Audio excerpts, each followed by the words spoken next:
Do-do-do. Up in the sky. Look, it's a bird. It's a plane. No, it's a brand new episode of the MidMO Nerd Show. Welcome in, nerds, to our truly special broadcast. I'm Andrew, your resident man of tomorrow, broadcasting live from the heart of the Show Me State. I'm Matt, currently trying to figure out if Andrew spiked my starry with some pink kryptonite, because I'm feeling fabulous about today's topic. I definitely did not. But today, Matt and I are leaping over tall buildings in a single bound and driving into the Phantom Zone. We're talking all things Kryptonian, from the House of L to the streets of Kandor. We're broadcasting down the lore, the powers, and why wearing your underwear on the outside is peak cultural fandom. It's a fashion statement. It is a very fashion statement. That's right. We've got a steal of a show for you today, and we promise not to generalize, even if Zod commands it. So grab your capes, absorb some yellow solar radiation, and get ready. Because this episode is about to go absolutely interstellar. So let's fly.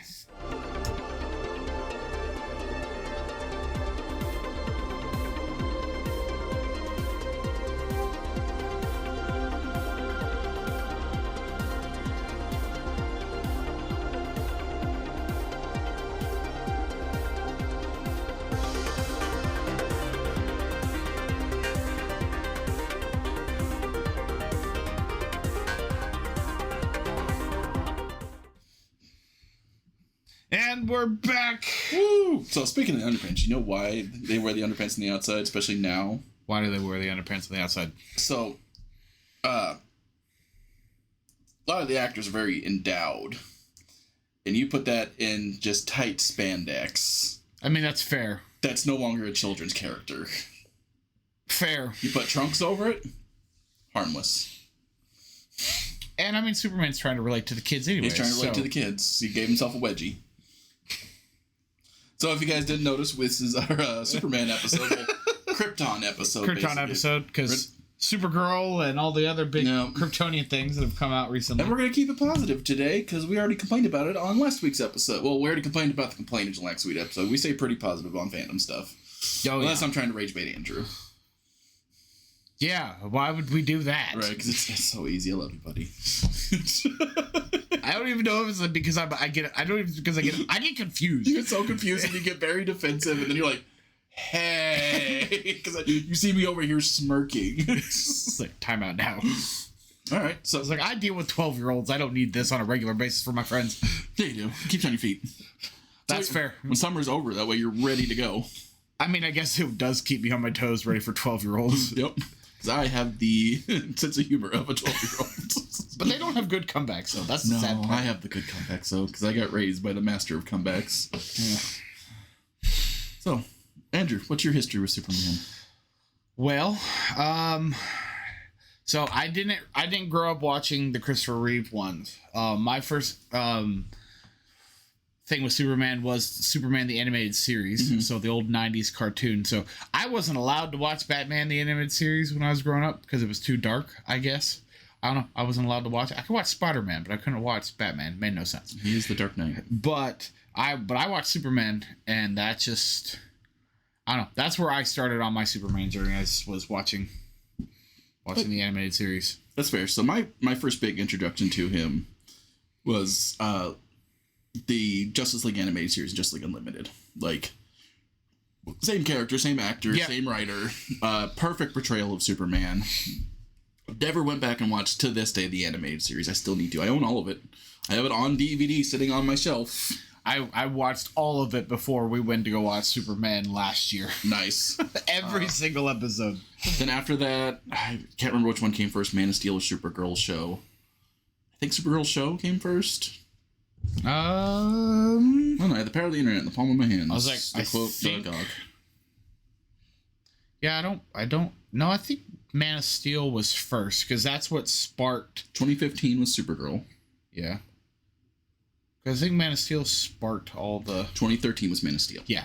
I was like, because Man of Steel sparked the whole CW Arrow stuff. So I watched Man of Steel, probably not in theaters, because I wasn't I was the Batman fan. I was the still the Marvel fanboy to this day. Like Avenger, like literally, I'm sitting here sleeving a Marvel deck and prepping for our next week's 2 weeks episode. Talk about the MCU spoilers. But I dipped into Man of Steel. Really liked Man of Steel the first time around, and I blame Superman fans for why I don't like Man of Steel. To this, I like Man of Steel. Still like Man of Steel.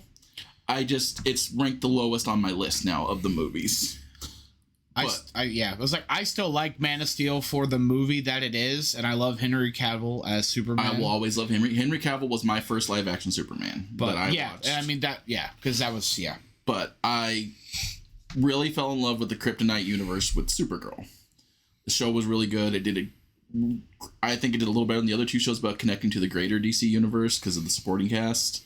Because like Flash and Arrow always felt like, hey, we have the Kmart versions of characters from other things that we can't use. Like here's John Diggle as a Green Lantern. Here's your John Stewart. Yeah, it's later revealed that he used his mother's name as his last name, and then John Stewart was his. Yeah, but then it's just like the other 2 shows felt like they were supposed to be centric on Barry and Ollie, but like Supergirl's like, hey, here's Cyborg Superman, here's Martian Manhunter. Yeah. And she just kept Brainiac. We had several versions of Brainiac in the show. Yeah.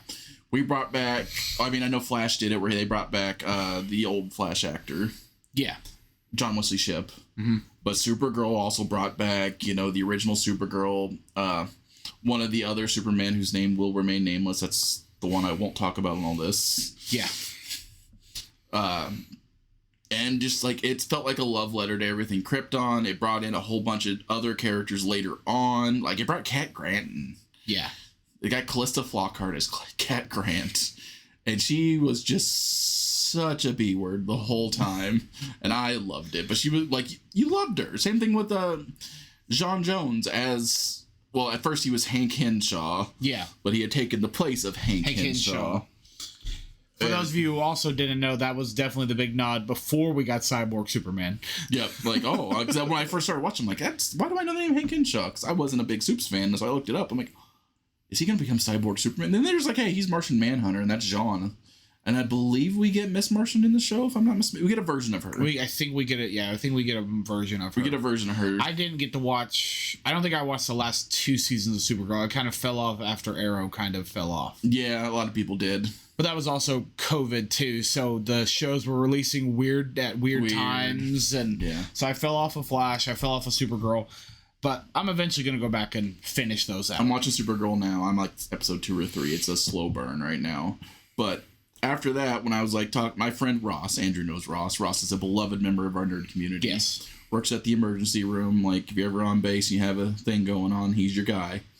Like, he is the biggest Superman fan I know. Like, he sat down and showed me the Christopher Reeves movies. And I think it had like an unintended side effect for him, because I always talk about how much I love Man of Steel until I watched the Christopher Reeves movies. And like, I'm just like, now going back and watching Man of Steel after that was just hard.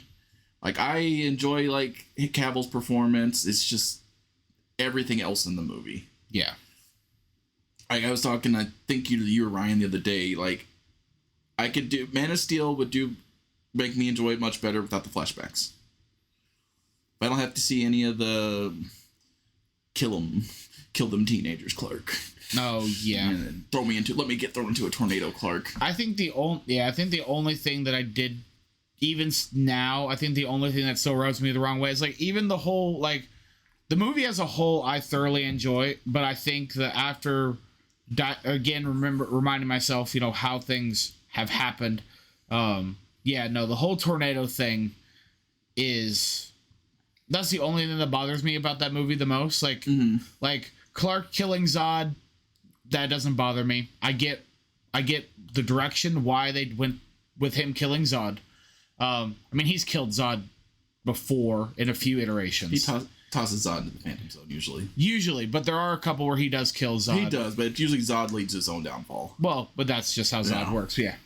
But I understand that one. I kind of give Superman. Of course, he is a young Superman at this point. He's still learning how to be Superman. So we got to see all that. If the gun Pa Kent was there, that wouldn't have been the resort. That's something would have happened, but he would have saved that young man. But the way things were raised, or the way he was raised by this version of Pa Kent, the tornado thing is the only thing that really still bothers me about Man of Steel. But everything else I'm fine with. And then like after that, for me, like me and Andrew both went and saw Superman together. Yep. And I think right before that, it's when Tyler Hoechlin became Superman in Supergirl. Yeah. Well, several years, but... So, yeah. And then he got his own show with Superman and Lois, which is probably the best Superman show. It's a really good Superman show. And it's beginning to end a self-contained world. Yeah. So you can watch it, like Superman gets to be a dad, he has 2 boys, he has John and... I can't remember what they named the other one. John and... he has twins. But Lois is great in that show. And then, like, also, I don't know if Andrew's watched it yet, but if you are a modern fan and you want to get into Superman, My Adventures with Superman. Oh, yeah. No, season 3's on right now. Well, when we're recording this, the newest episode drops in an hour. Yeah. So. That is such a good show. It's Superman anime, but it's good. Oh, yeah. No, I absolutely love... My Adventures with Superman. I'm very excited when they do My Adventures with Green Lantern. That's we're getting the Jessica Cruz show. And I think so. I really like Superman and Lois. I need to go back and finish a lot of it. I do too. So I've seen all of season 1 and I've watched all of season 4. I've seen 1 and parts of 2. I need to finish it. Yeah. Let's see. Clark, Lois. Jonathan and Jordan. There we go. Jonathan that and was Jordan. The other kid. I'm rewatching Smallville. See, that's one show I haven't watched. And I've watched little bits and pieces. I really love, and I think you'll like Smallville too. Is like Superman and Lois. It's a self-contained show. Mm-hmm. So it's all about Clark, living in Smallville, growing up, learning about his powers. They do change a little bit. Like he doesn't get with Lana like he does in the comics and things like that before he meets Lois. Yeah. They kind of have it's the early CW. So they do the early 2000s Monster of the Week teen things. They do the Monster of the Week thing. It's Buffy, Supernatural. So you get the random teenager with kryptonite mutant powers a week.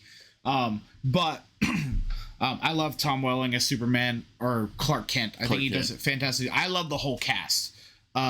Michael Rosenbaum is a fantastic Lex Luthor. Absolutely. That man still loves Lex Luthor to this day. I love his version of Lex Luthor.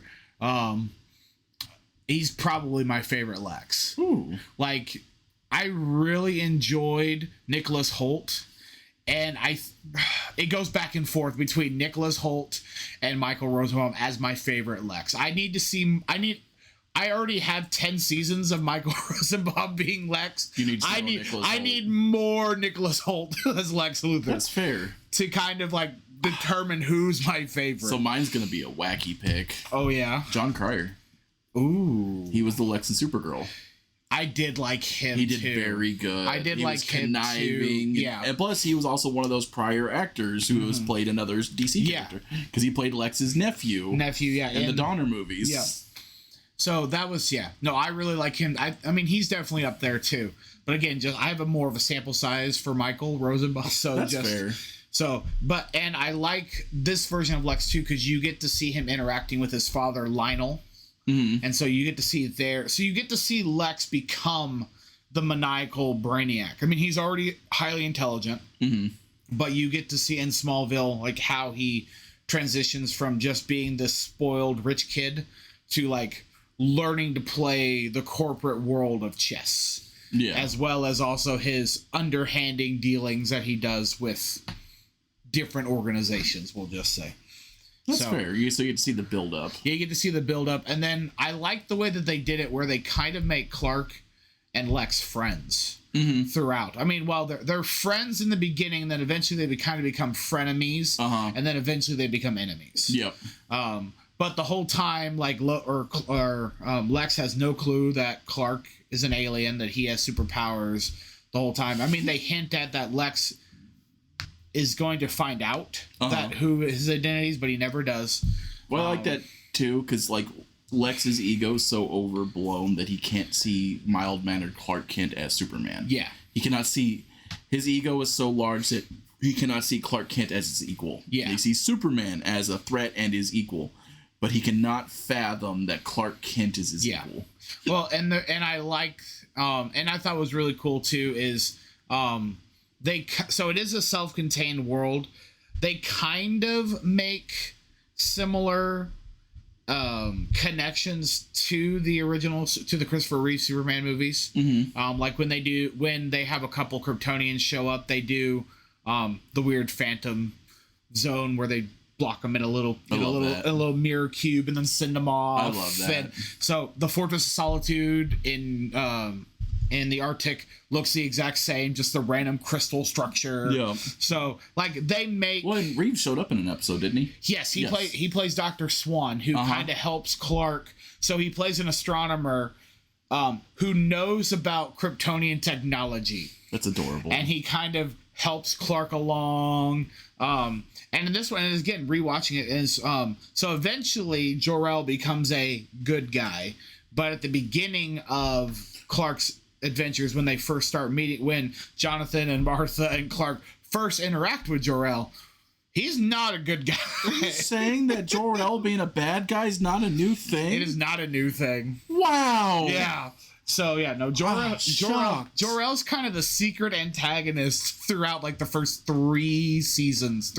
All those people that were shocked whenever Man of Steel came, Man of Steel, Superman. Yeah, well, that's the sad part is I think a lot of people like I love Smallville, but again, it's 10 seasons. It was a very long time ago, and if you did not watch it from day one. Like, a lot of people are like, what's Smallville? And they never interacted with it. And the problem is, like, with shows like that, I know they're trying to be creative and not just call it Superman the Show or The Young Adventures of Superman. But your regular people don't know what Smallville is. Yeah. They're like, well, why does Smallville sound familiar? Why is it about a dude in Kansas? Yeah. Well, and he's never called Superman the entire show. He's called eventually when they get out of Smallville and they start making their move to Metropolis and they start doing more there, he's just known as the Blur. The Blur, which isn't that what they called Flash for a while too? Yeah. The Red Blur. Yeah, which is also really cool.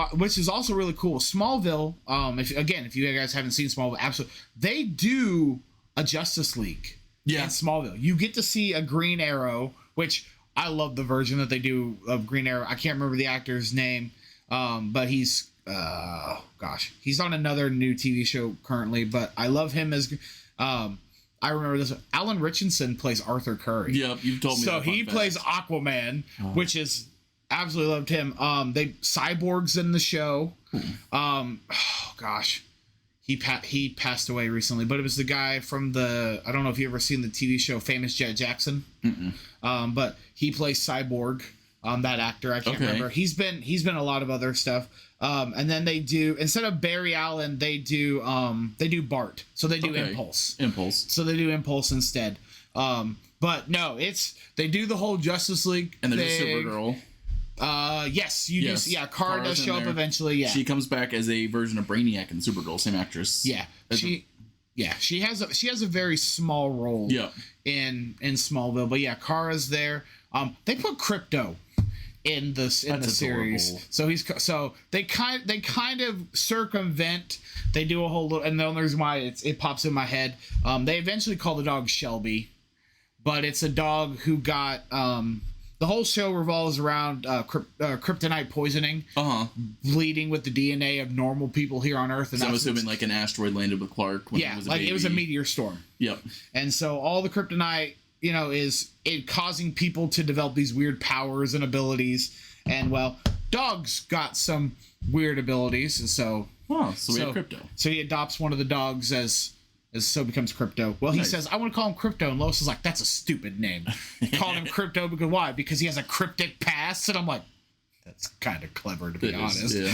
But they call him Shelby because of I think it's one of her childhood dogs. Martha or Jonathan's childhood dogs was named Shelby, and that's what they kind of. I love that Jonathan was one of the Duke brothers. Yes. Pa Kent was it? How did he do as Pa Kent? Oh my gosh! So okay. So I think that's the reason also why like I didn't have a lot of issues with the Kevin Costner version in Man of Steel because so he's not as harsh as Kevin Conroy's version. Costner. Yeah, Conroy's Batman. Yeah, Kevin Conroy's Batman. Yeah, Kevin Costner's version because he's very hard on Clark, but it's over 10 seasons. It's not a 2-hour thing. Yeah, the problem is they didn't show Costner's light side. Yeah, but no, you get to see him, talk to Clark, say because he's not like I don't want you to save people. He's like, but you have to be careful. Like you can't. Well, it's just that's the comic accurate. That's how. Yeah. So he's very tough on Clark, but he's like, it's just I don't want to lose you. You're my son. I want to, but I'm starting to slowly get to the part where like Jonathan's already been in the hospital. They can give him the old heart stuff. Yeah, it's like I do believe he does eventually pass away from a heart attack. Which is the best way to kill off Pa Kent is something that Clark cannot stop. Yeah. And I know everybody's like, well, a tornado, like he can stop the tornado. Yeah. Well, he can run so fast. And Christopher Reeves went so fast he can turn the Earth backwards and travel in time. And they do that in the show. There's a guy who can basically like he's like the Bene Gesserit from Dune, where he can just talk and make people do things. And so he has, of course, a character that's only for the TV show, but eventually becomes Clark's woman in the chair, Chloe. Okay. She's being manipulated for it's a guy who's trying to work for Lex, and they're doing like a weird business deal, and he's trying to make money. So they're betting on the Smallville being state champs, and if Clark allows the game to lose, then he won't hurt Chloe, but if he wins, he will kill Chloe. All this other stuff, and he has money riding on the game. Blah blah blah blah. So wacky. It's weird, but it's CW team. There's also a big deal with Lex Luthor with all the money too. So, anyways, but in the middle of the game, right before Clark throws the winning touchdown pass, he like throws the ball, and then time stops, and he does his little super speed thing, comes in, punches the guy out, saves Chloe, and then gets back on the football exactly where he was, and nobody notices a thing. Like Superman's fast. Yeah, he could go save Pa Kent and get back to the exact same spot with Pa Kent next to him, and nobody would have asked any questions. So, yeah, and you know what everybody's either looking at during that is either the tornado or their family. Yeah, they're not paying any attention to watch Jonathan go, no. Yeah, no.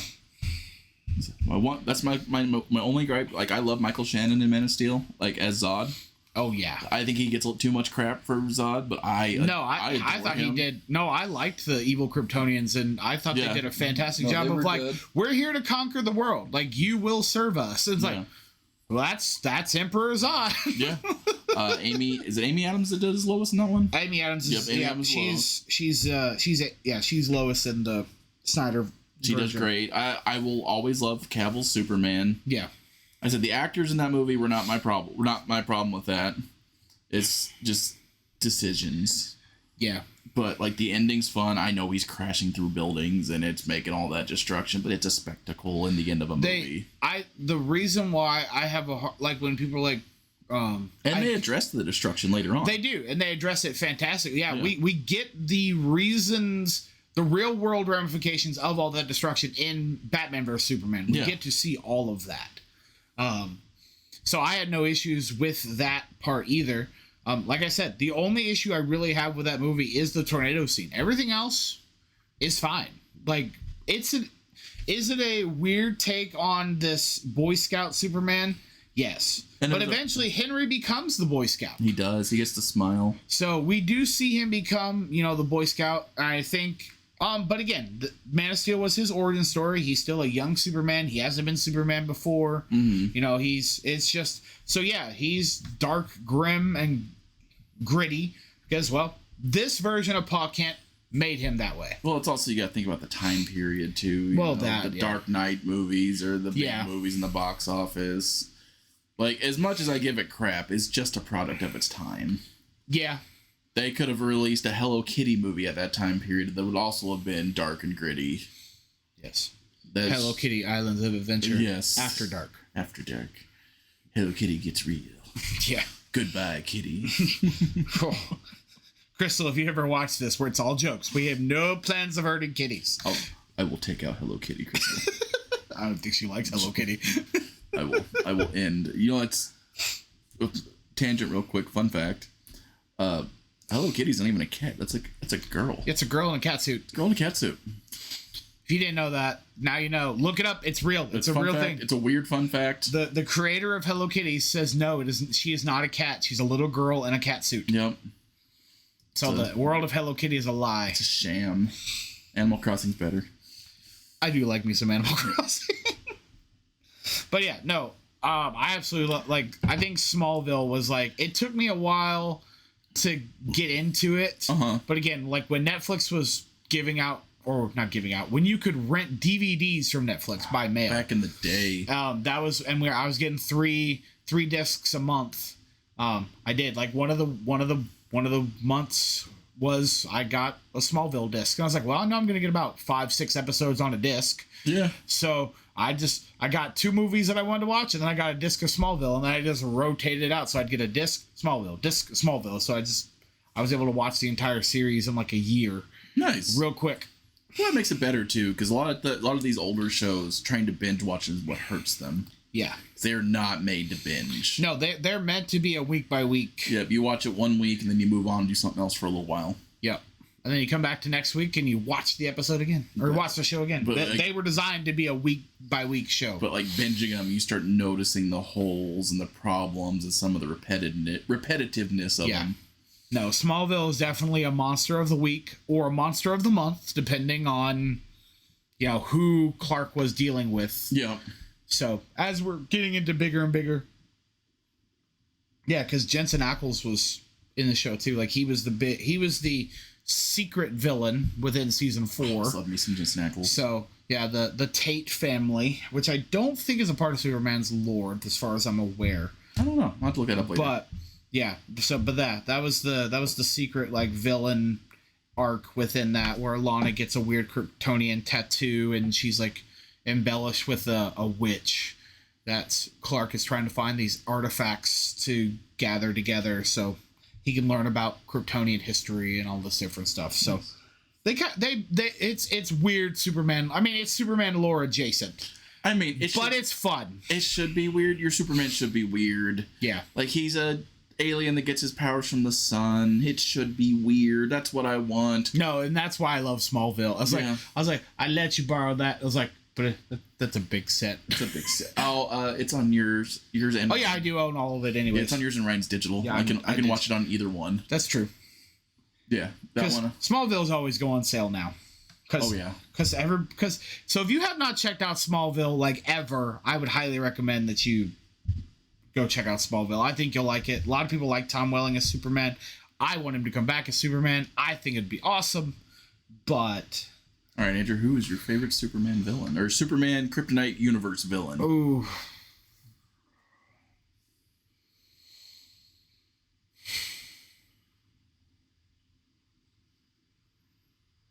I think it's Brainiac. That's mine too. Brainiac was, again, because that's the first villain that you see in the animated series is Brainiac. Mm-hmm. As Jor-El is trying to save Krypton and Brainiac's like, I'll help you. And then you find out Brainiac's not helping Jor-El. No. Brainiac's the one who, in the animated series, it's been a little bit since I've can't remember Brainiac's a part of Krypton or whatnot. But in the animated series, Brainiac is one of the reasons why Krypton goes boom. Well, yeah, he's the bottle city of Kandor. Yeah. So Brainiac is he's the Kryptonian supercomputer that kind of gains fleshy bits. Sentience. Well, no, he becomes. Oh, I know. Yeah.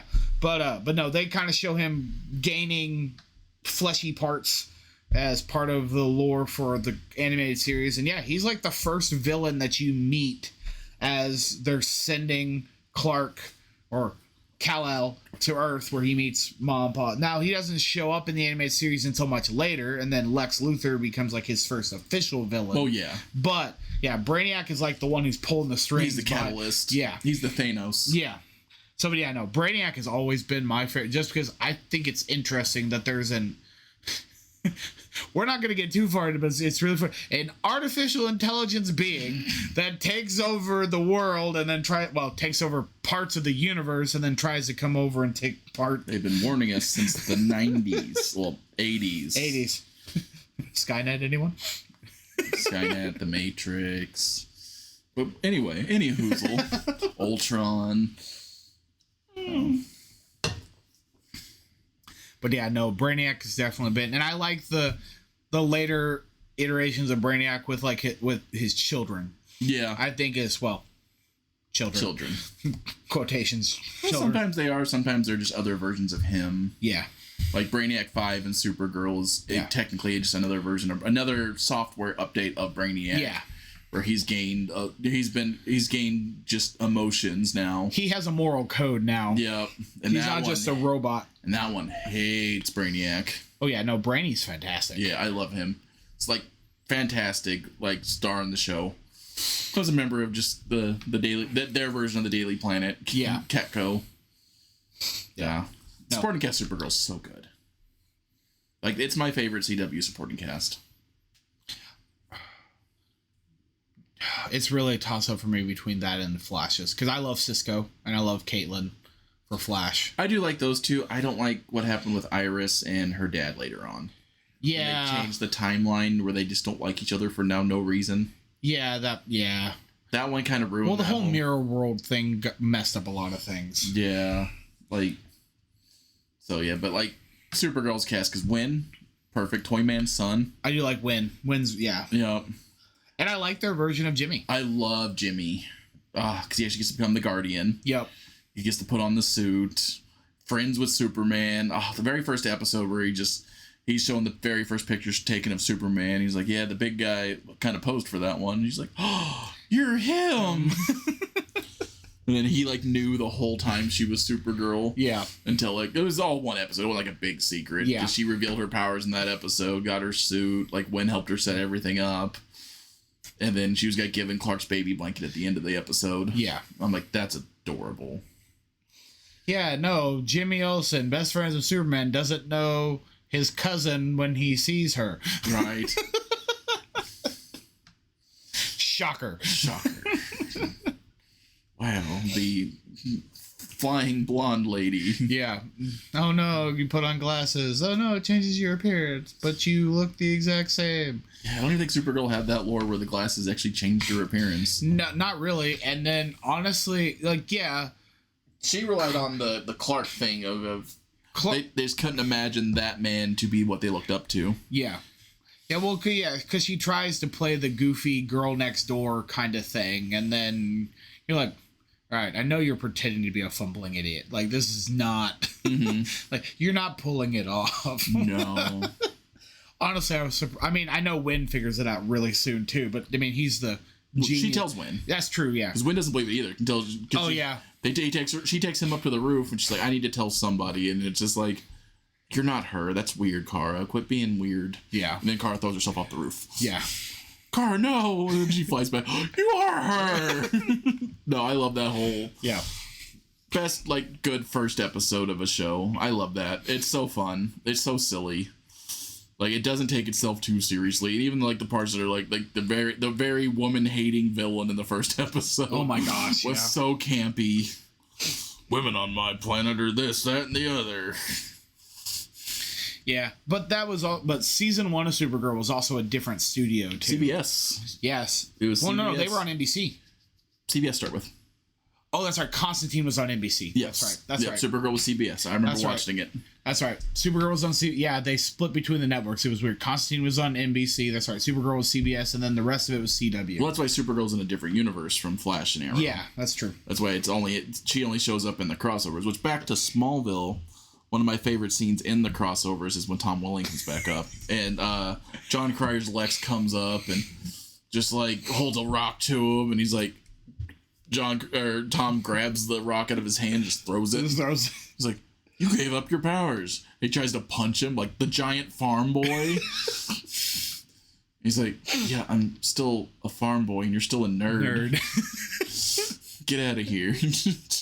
I love that. That was great. Because I didn't watch the entire. That's actually where I fell out. That crossover, the Crisis on the Infinite Earths, is where I fell out of the whole. Yeah, that's kind CW. of.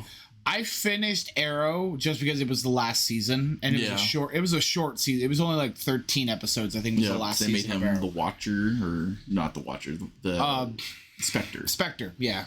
Arlie becomes a Spectre. So the last season is mainly about him and Felicity's daughter, where she becomes Green Arrow. So they do a little bit of a jump into the future kind of thing, and then that's where also you learn that Diggle is actually Jon Stewart, not John Diggle, and yada yada. And they're like, gonna give him a ring, and then you see the ring, but then nothing happens with it, which is why I was really hoping that maybe we would have gotten not Arrow, but maybe they would have did like Lantern or something. Well, yeah, I mean they did a they could have done it right. They did a Superman and Lois spin-off. I think that's what their plan was, because John Diggle was still in that. Yeah. But it was technically a different universe from the Supergirl and the Arrowverse. Yeah. Because, like, John Diggle showed up in a couple episodes there, and, like, he could have just... I think if the CW didn't get rid of all its superhero programming... Yeah. I think that was the plan after Superman. Because they had to end Superman and Lois so quickly. Yeah. Because Season 4 got rushed. Still a very good ending, but you could tell it got rushed. The CGI wasn't finished on a lot of things. Yeah.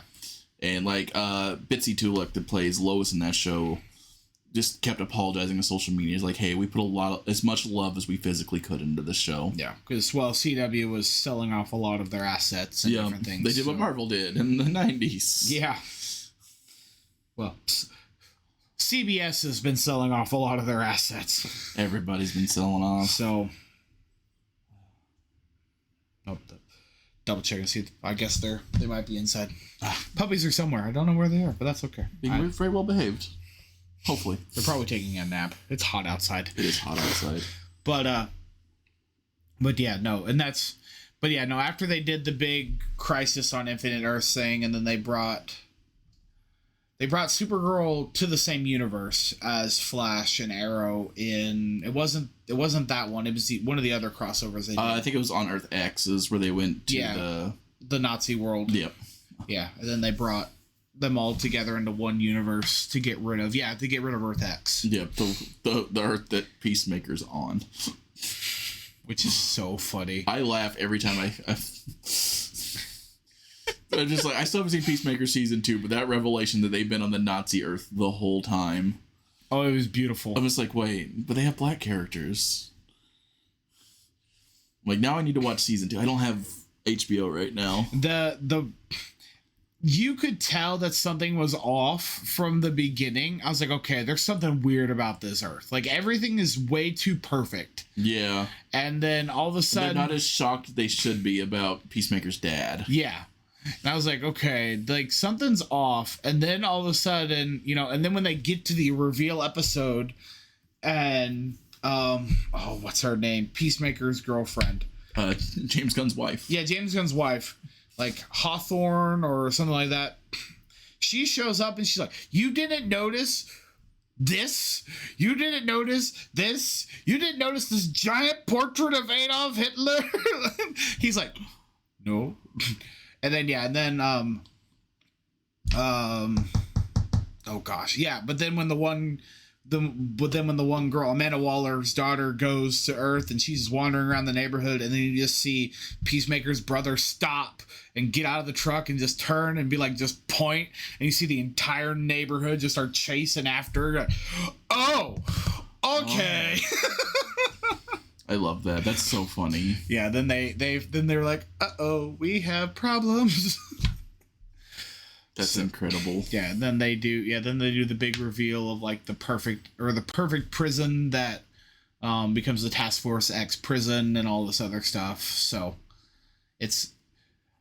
if they do make Peacemaker Season 3, it's going to be interesting, which I think they're working on it. Yeah. But it's going to be... I think that's just, they're going to, every time Cena and Gunn get bored, they're just going to work on Peacemaker. I mean, that's fair. It's like, hey, do you have a break in movies? Do you have a break in movies? Yeah. Want to go do Peacemaker? Yeah. I think this is what it's going to be. They're going to be their little pet project. Hey, you know what? If they keep dropping it on HBO, I'm okay. Yeah. So, which Lanterns comes out in a couple months, and I'm excited about Lanterns. Nice. It looks better. Everyone keeps complaining. I'm like, just give it a chance. It's a trailer. It's going to be okay.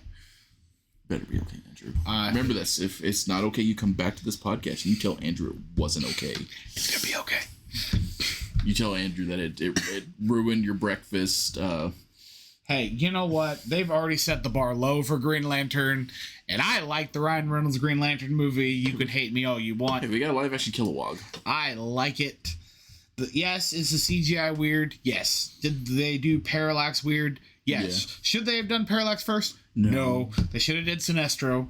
We got a Sinestro cameo. And then he would just... Yeah, then he just showed up as Yellow Lantern at the end. Yeah, we got the big plug. He was in the movie a little bit. He was, well, because he was Hal's mentor the entire movie. Yeah. And then he goes rogue, which he does. That's like, we need more power. And Sinestro's like, let's use the power of the yellow. And the Owens are like, no, we're not. And so then he goes and forms his own corps and makes a yellow ring. Yeah. He's the best of the Power Rangers. So he... And it's Martin Strong too. He's not even the last DC villain he got to be. No, because because he was the villain in Shazam. Yeah. Oh, I love Martin Strong. Oh, he makes such a good bad guy, and the best character in the Kingsman movies. Yeah, he is the best character in the Kingsman movies, and the Golden Circle still makes me sad, and I can never hear West Virginia the same way ever again. Take me home. Exactly. See, I hear Fallout when I hear that song. No, every time I hear Country Road, I'm sitting there going like, Merlin. I haven't seen the second one yet. I really like the first one, but I've heard the second one doesn't hold up as well. The second one drops off a little bit, but I like it. And I like the King's Man, the prequel one that they did for it. So that was really good. And then the secret one, Argyle, which also is in that universe with Henry I heard Cavill. that with Henry Cavill. Yeah, this movie's old and was not critically acclaimed. So if you have not seen Argyle, I would highly recommend it. It's fun. If you like the Kingsman movies, I highly recommend it. But yeah, no, at the end you see they go into a whiskey tavern, and it has the symbols of the American version of the Kingsmen, has their symbol, and you see them walk in, and I'm like, isn't Bryce Dallas Howard the main character? Yes, she's Bryce Dallas. She's technically Henry Cavill the whole time. Yeah, because she's the author of the Argyle books, and so you see Henry Cavill, but yeah, she does all the real stuff in the real world.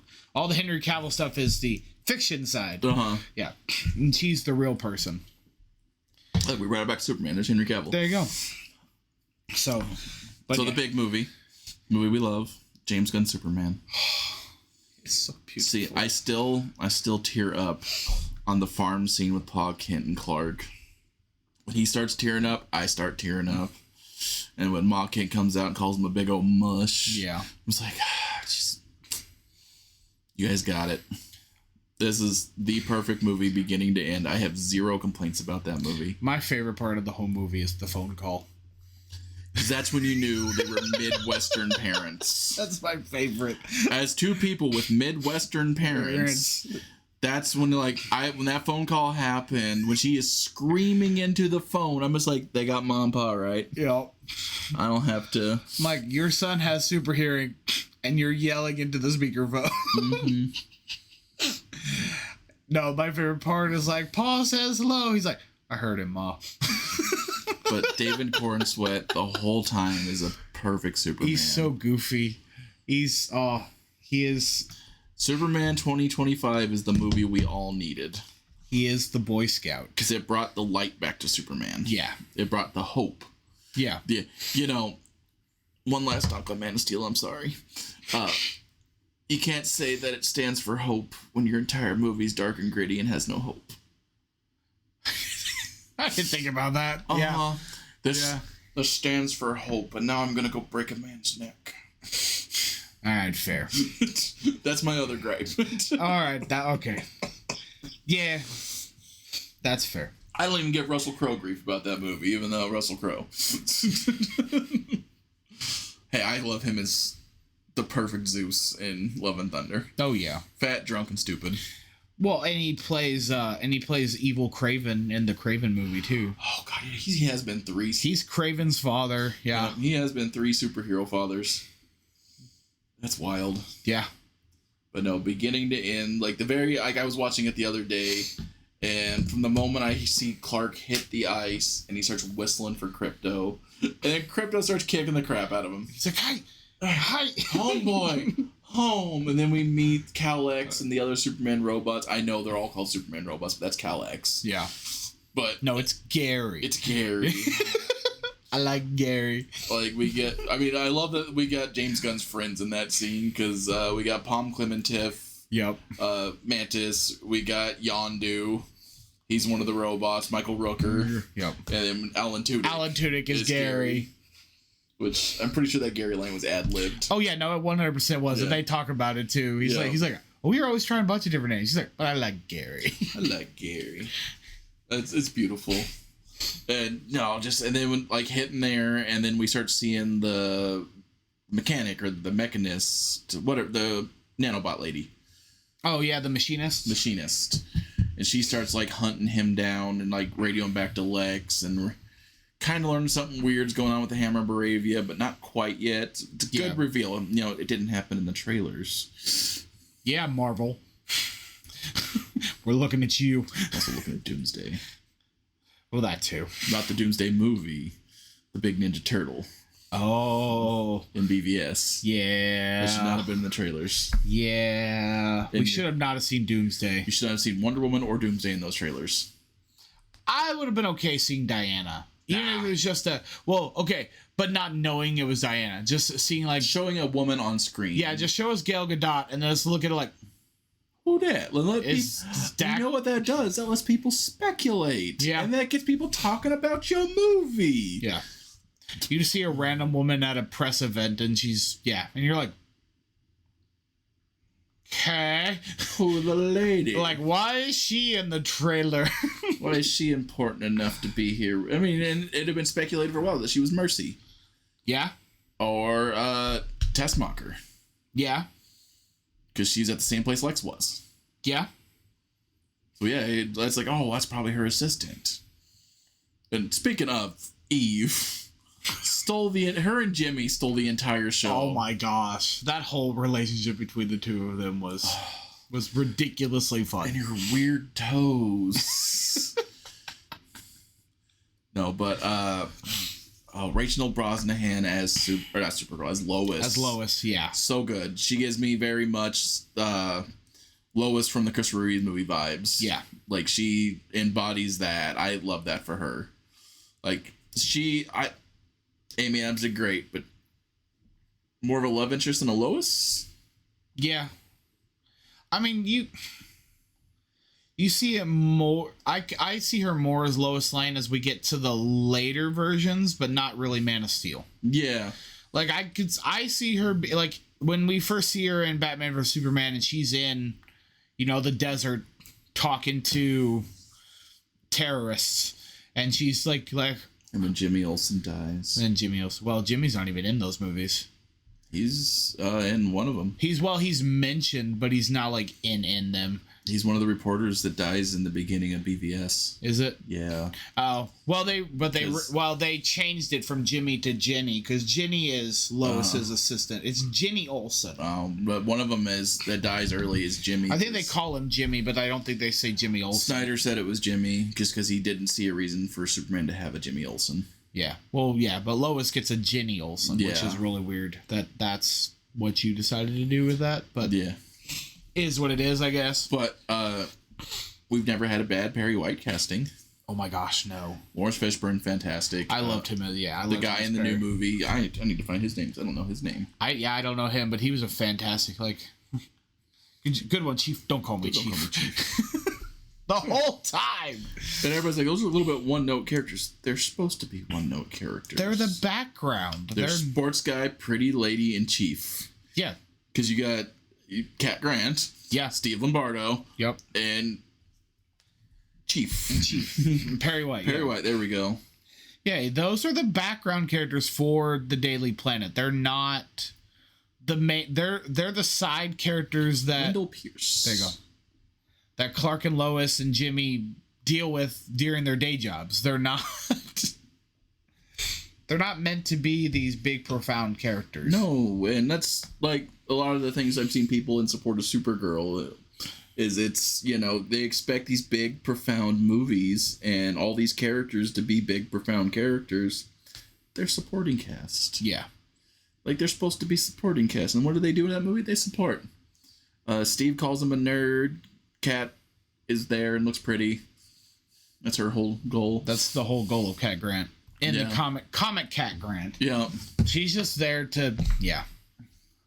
You know, Perry's there to be in charge and point people to get stories. Yeah. Now, if we get a Perry White movie, I expect him to be developed. Yeah. He's currently the mayor of Metropolis in the comics. That's awesome. Yep. I mean, if they give us a Jimmy Olsen movie and just call it like the Jimmy Olsen at work or something, and we get a movie about the Daily Planet. So there's a perfect title for it, and it's an old comic title. It's Superman's pal, Jimmy Olsen. Yeah, Superman's pal, Jimmy Olsen. Yeah. Or we could just get a show called The Daily Planet. I'd be okay with that. Yeah, and we could just doesn't even have to like feature the characters. Like, it features the Daily Planet characters, yes. Yeah. But they can literally be talking about goings on in the DC. Like, make it like The Office. Yeah. But Daily Planet, like, you know, they mention, and that's how you bring in a lot of, judge the popularity of the characters you want in the DCU. You know, when they're talking about Giganta and Wonder Woman fighting somewhere else, do you guys want to see that fight? We get that as a movie. Yeah. This could be like test running things, and just, I'm sure David Cornsweet would sit down or like be there in the first and last episode, and then he's on location. Well, you know, they would just pop up. Yeah. They would be the guest stars. Yeah. For like a couple episodes of and the seasons don't even have to be that. They could be like 10 episode seasons. Yeah. I mean, it's streaming service. It's 8. 8's the standard nowadays, sadly. Yeah. 8 to 10. Give me 8 to 10 30-minute episodes of them just walking around talking about what's going on in Metropolis or what's going on in Gotham. What's going on in Star City. Yeah. But they've also officially announced that we're getting the Mr. Terrific show. Oh, I'm so happy. Yeah. That came out yesterday, I believe. Oh, I'm so happy. I like the Mr. Terrific that they did in Arrow, but I like the guy from the movie. I'm glad he got a second chance as a superhero. Yeah. Because he kind of got screwed as Darwin. Yeah, he did. He's the guy that can survive anything and transform anything. I'm just going to blow him up. You know, I know you're trying to show how powerful Kevin Bacon is, but that's not how Darwin's powers work. No, it's not. Darwin's powers, literally, he would have evolved to survive the Kevin Bacon explosion. Who's Kevin Bacon? Greatest hero on earth. Was he cool? He was cool. Hey, y'all. I'm Mary Poppins. I complain about Guardians 2. That is still my favorite part of Guardians 2. Love that movie. It cracks me Michael every Rooker time. went from saying the N-word on Walking Dead to being one of the most beloved characters, right, of like all time. Well, that's what James Gunn does, though. With I mean, even Walking Dead though made him a beloved character in his death. Oh yeah, you felt pretty bad for him. Yeah, no, when Merle dies, when you see like Merle and Daryl's childhood and why they are the way they are, and the fact that he was trying to do better. Like, still a crappy guy, but he was trying for his little brother. Well, yeah, he did everything for Daryl. That was the whole reason. Yeah. Walking Dead, I wish I liked you as a show. I fell off. I couldn't keep up. It was just like, it no longer became fun. I had my end point, and it's probably could have been the end point of the show. I watched it until Michonne took out the governor. I mean, that was a satisfying episode. That's a pretty good episode. Satisfying episode, satisfying conclusion, because I hated the governor. Like, poor guy playing him. Like, I'm glad I seen him in Doctor Who first as a good guy. Oh my gosh, yeah. That's a topic we could talk about too, just like in general. Actors who have now been not even blacklisted from Hollywood, just blacklisted by the public because they hated the character so much that it's transferred to the person, which is Joffrey. Oh my gosh, Joffrey is one of them. The guy who plays Ramsay Bolton. We can list half of the Star Wars characters. I wasn't going that far, but yeah, there's a few of them out there.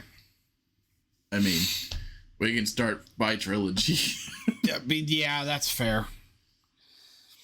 But I'm saying, but the people who actually played villains, and they played the villains so well that now they've given up acting because nobody will hire them anymore because of the negative stigma that they had. Yeah. For being a villain, and they did it perfectly. Yeah, it's like we don't want that. Yeah. Which is really weird. And then you get things where people praise villains and they want to see them being more villains later, but then you have others who are completely like blacklisted by the public eye because I can see the kid who played Joffrey having like a big comeback one day. I think he is in England. I think he's doing like plays and he's stuff. doing Shakespeare theater over there. Another character that he also was in the CW, but that also kind of became known as a villain is the guy who played Draco. Yeah. I always forget he was in CW shows. Tom Well, yeah, he was. Yep. But he does plays now. He's actually playing older Draco in the Cursed Child, I believe. Yeah. I think Daniel Radcliffe's coming back for a couple of those. I think he plays Harry, too. Yeah. Yeah. Him and Daniel they're still friends. I know. Every time like Daniel's in the city that he knows that Tom's gonna be in, and he's like, Potter. I love that little story. They all have fun together. Yeah. That cast is they're still friends. I'm glad we all protect the kids of that. Like, most of the adults are sadly dead. Yeah. I think all we have left is Gary Oldman. I think so, yeah. Like, really, of the big names in that. So we've lost... we haven't lost McGonagall yet. We lost McGonagall did 2 years ago. Oh, that's right, we did. Lost McGonagall, Snape, both Dumbledores. Yeah. Hagrid. Rest in peace, Hagrid. We still have Lupin, technically, and Tonks. Yeah. And because we saw... again, character actor did so good as the character, I couldn't see him as the villain in Wonder Woman. Right? I was just like... He's Ares. I'm like... Really? That's your choice for the God of War? That's your... Like, I love this movie, but that's your Ares? He was a little small for Ares. It's a little small for Ares. That's okay. Marvel, we're going to get... Because if we're getting because if we ever capitalize from Love and Thunder, and because we're getting Hercules... We will see after Doomsday. Right. Hemsworth's one of the ones they said to stand. Well, yes, but that doesn't mean that the world will stay the same. I imagine if, like, the Eternal actors, like, the gods are staying the same, I imagine that the god stories are going to also maintain. Maybe. Because I just want Hercules is one of my favorite characters. Yeah. In Marvel. And I just want them to capitalize on Hercules. And that's the one character I will not take any argument about being gay. If you try to argue with me about Hercules being gay, you don't know anything about Greek mythology. Trying to think. We'll have to enlighten later, because I'm like... So, comic Hercules is gay. Okay, comic Hercules, got it. And a lot of people complain about adaptations becoming gay. But if you know anything about Greco-Roman history, it was very homoerotic. Well, yeah. So, and Hercules especially... Okay, we're talking Hercules, not Heracles. Gotcha. Yes. Okay, so yes, the Roman side, yes. Yes. I mix those two up for a second. Yes. Yes. Okay. Roman side, yes. Greek side, no. Yes. Greek side, no. Yes. But they still call him Hercules. But I'm like, technically, it's Heracles if you're going Zeus. Yeah. But we're not going to argue semantics. That's no. But yeah, those are. While they say they're the same they are not. They are not. Heracles' story is so much better. So much better. But no, I will not hear any arguments on a ancient Greek character being homosexual. Yeah, Greece and Rome. Yeah. See, if you know anything, if you know anything about history. Yeah, that's not even the mythology side. That's just the history. That's just the questionable history of worlds that people don't talk about. Yep. That's what always makes me like, that's new stuff. No, it's not. No, it's really not. Hercules, I will not take that argument on anybody else. We can fight all day about it, but Hercules, I'm just gonna laugh at you and walk away. Why'd they make him gay? Because he was. Any Greek or Roman thing, you have to put in questions sometimes. Yeah, like that's their like.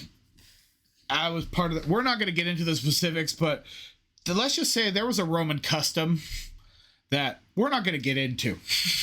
There's a lot of them. There's a Roman custom that we're not going to talk about. Not on the podcast. If you ever want to look us up, look up The War Husbands. You will have a fun read. Oh, I wasn't even referring about the war one, but yeah, there's that too. Yeah, the whole battalion. There's that war thing too. Anyway, back to Superman. Back to the movie. But no, the whole movie, love it. I'll say it 1,000 times. That movie is probably my current favorite DC movie. Like, Supergirl's, I'm going to say I'm a blaspheme. Supergirl's up there. I had a lot of fun, but I'm also a Supergirl fanboy. Yeah. I love that character. Her and Power Girl are two of my favorite characters. Because they're the same character. Yeah. Just different Earths. Different Earths. Yeah. But, like, that whole lore with Kara just being Superman, but mad. Yeah. You know, mad enough, like, New 52 Kara is a Red Lantern. Yeah. Which is, like, slept on story, which I hope we get in the Gunverse. I was like, we might.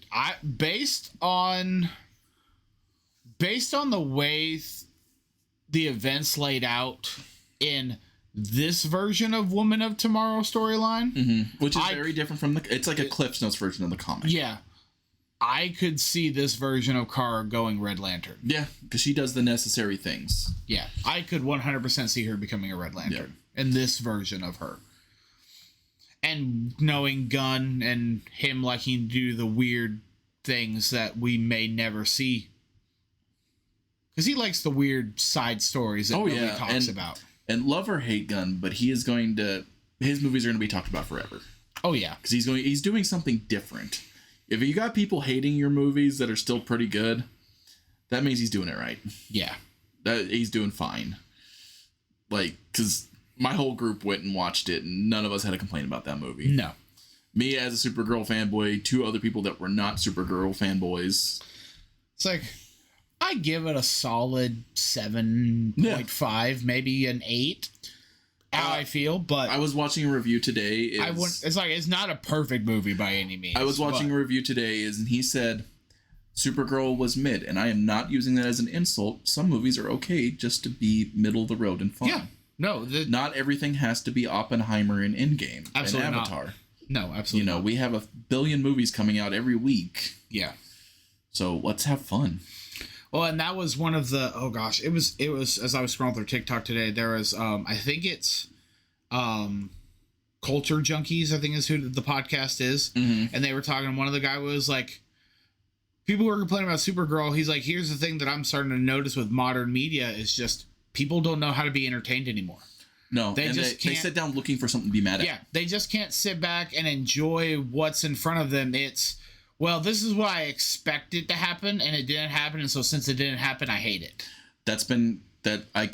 You can direct the roots to this all the way back to Last Jedi. Yeah. Because they had 1 billion Snoke theories. Yeah. And when those I'm going to blame a lot of those YouTubers. Well, yeah. When their little theory didn't come correct, instead of saying, hey, man, that sucks, my theory wasn't right. Yeah. They started flaming the movie. Yeah. And now we've gotten to the point with, like, and I hate it, it's the thing that gets you clicks on YouTube right now, is the grifters that are just there. So people just now go and sit and look for reasons to hate things. Well, and I mean, we're talking semi-DC stuff, but I think I'm going to change my mind on the Suicide Squad movie. Ooh. Not the James Gunn one, so Suicide Squad, the one with Will Smith. Yeah. Because I think that point, because I sat down and watched it, well, part of it again the other day, because Celeste Dad had it on, so we were watching it, and I'm sitting there going like, besides the parts that Will Smith is just phoning it in, yeah, and besides like a couple, hit or miss things, it's not a bad movie. It's fun. It's silly. It's a middle of the road movie. Yeah. It's entertaining to watch. Like, I still love I love Diablo. I think he's a fantastic character. I like Diablo. I like Cara Delevingne as Enchantress.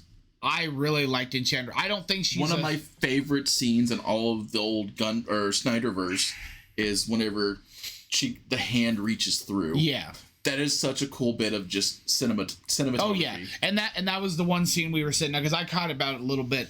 And when she does her big transformation in front of Rick Flag Jr. Yeah. And I'm sitting there like, rest in peace, brother. Yeah. And I'm sitting there going like, that was really cool.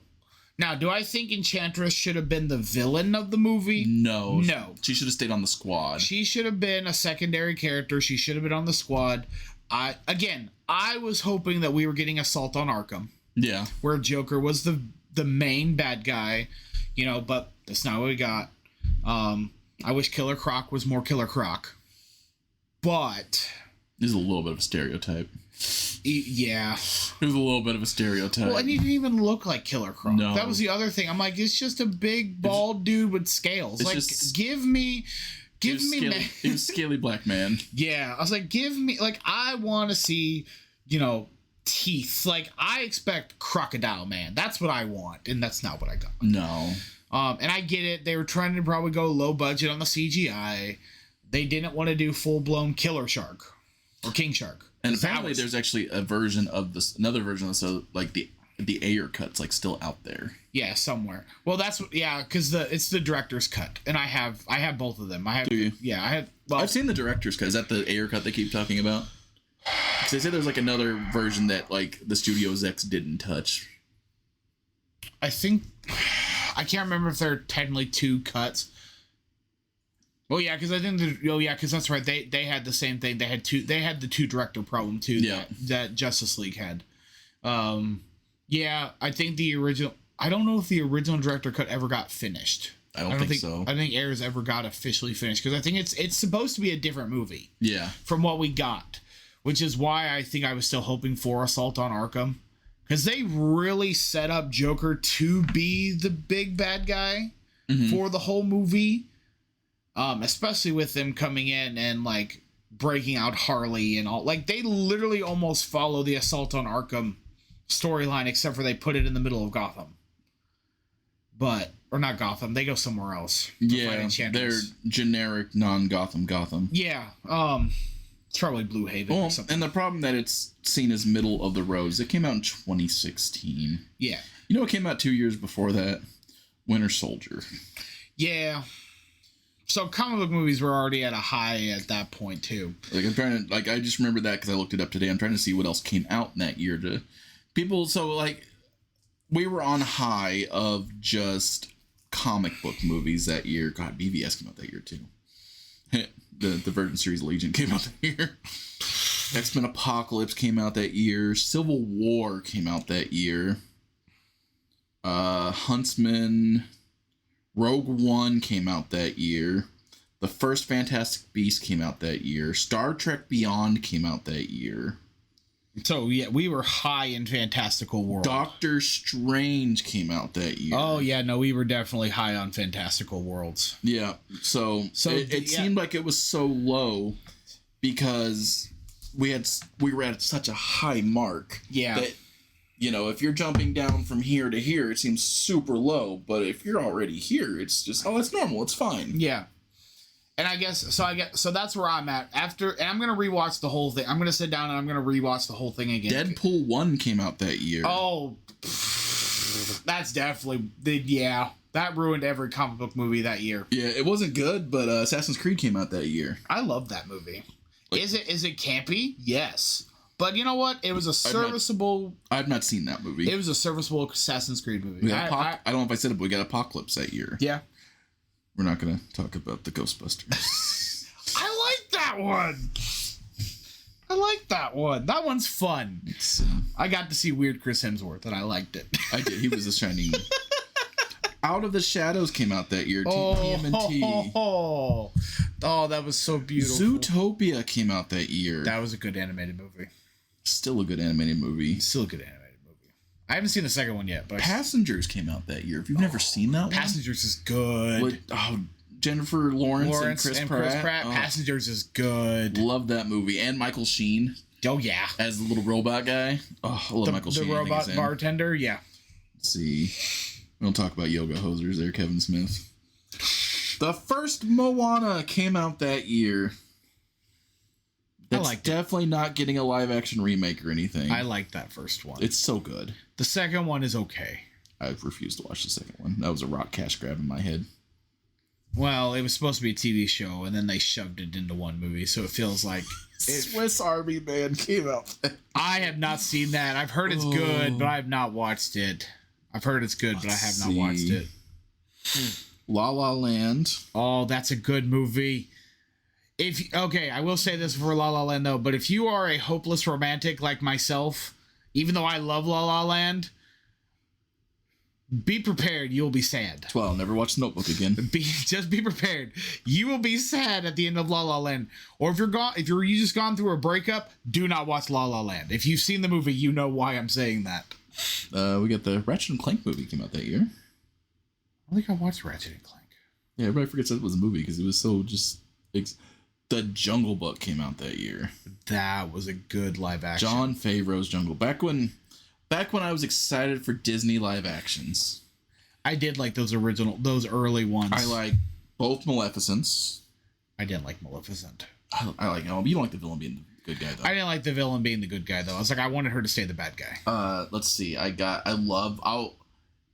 It's pretty much just a perfect adaptation, but Beauty and the Beast. Beauty and the Beast one was good. That one gets a huge pass because I love every actor in that movie. Yeah.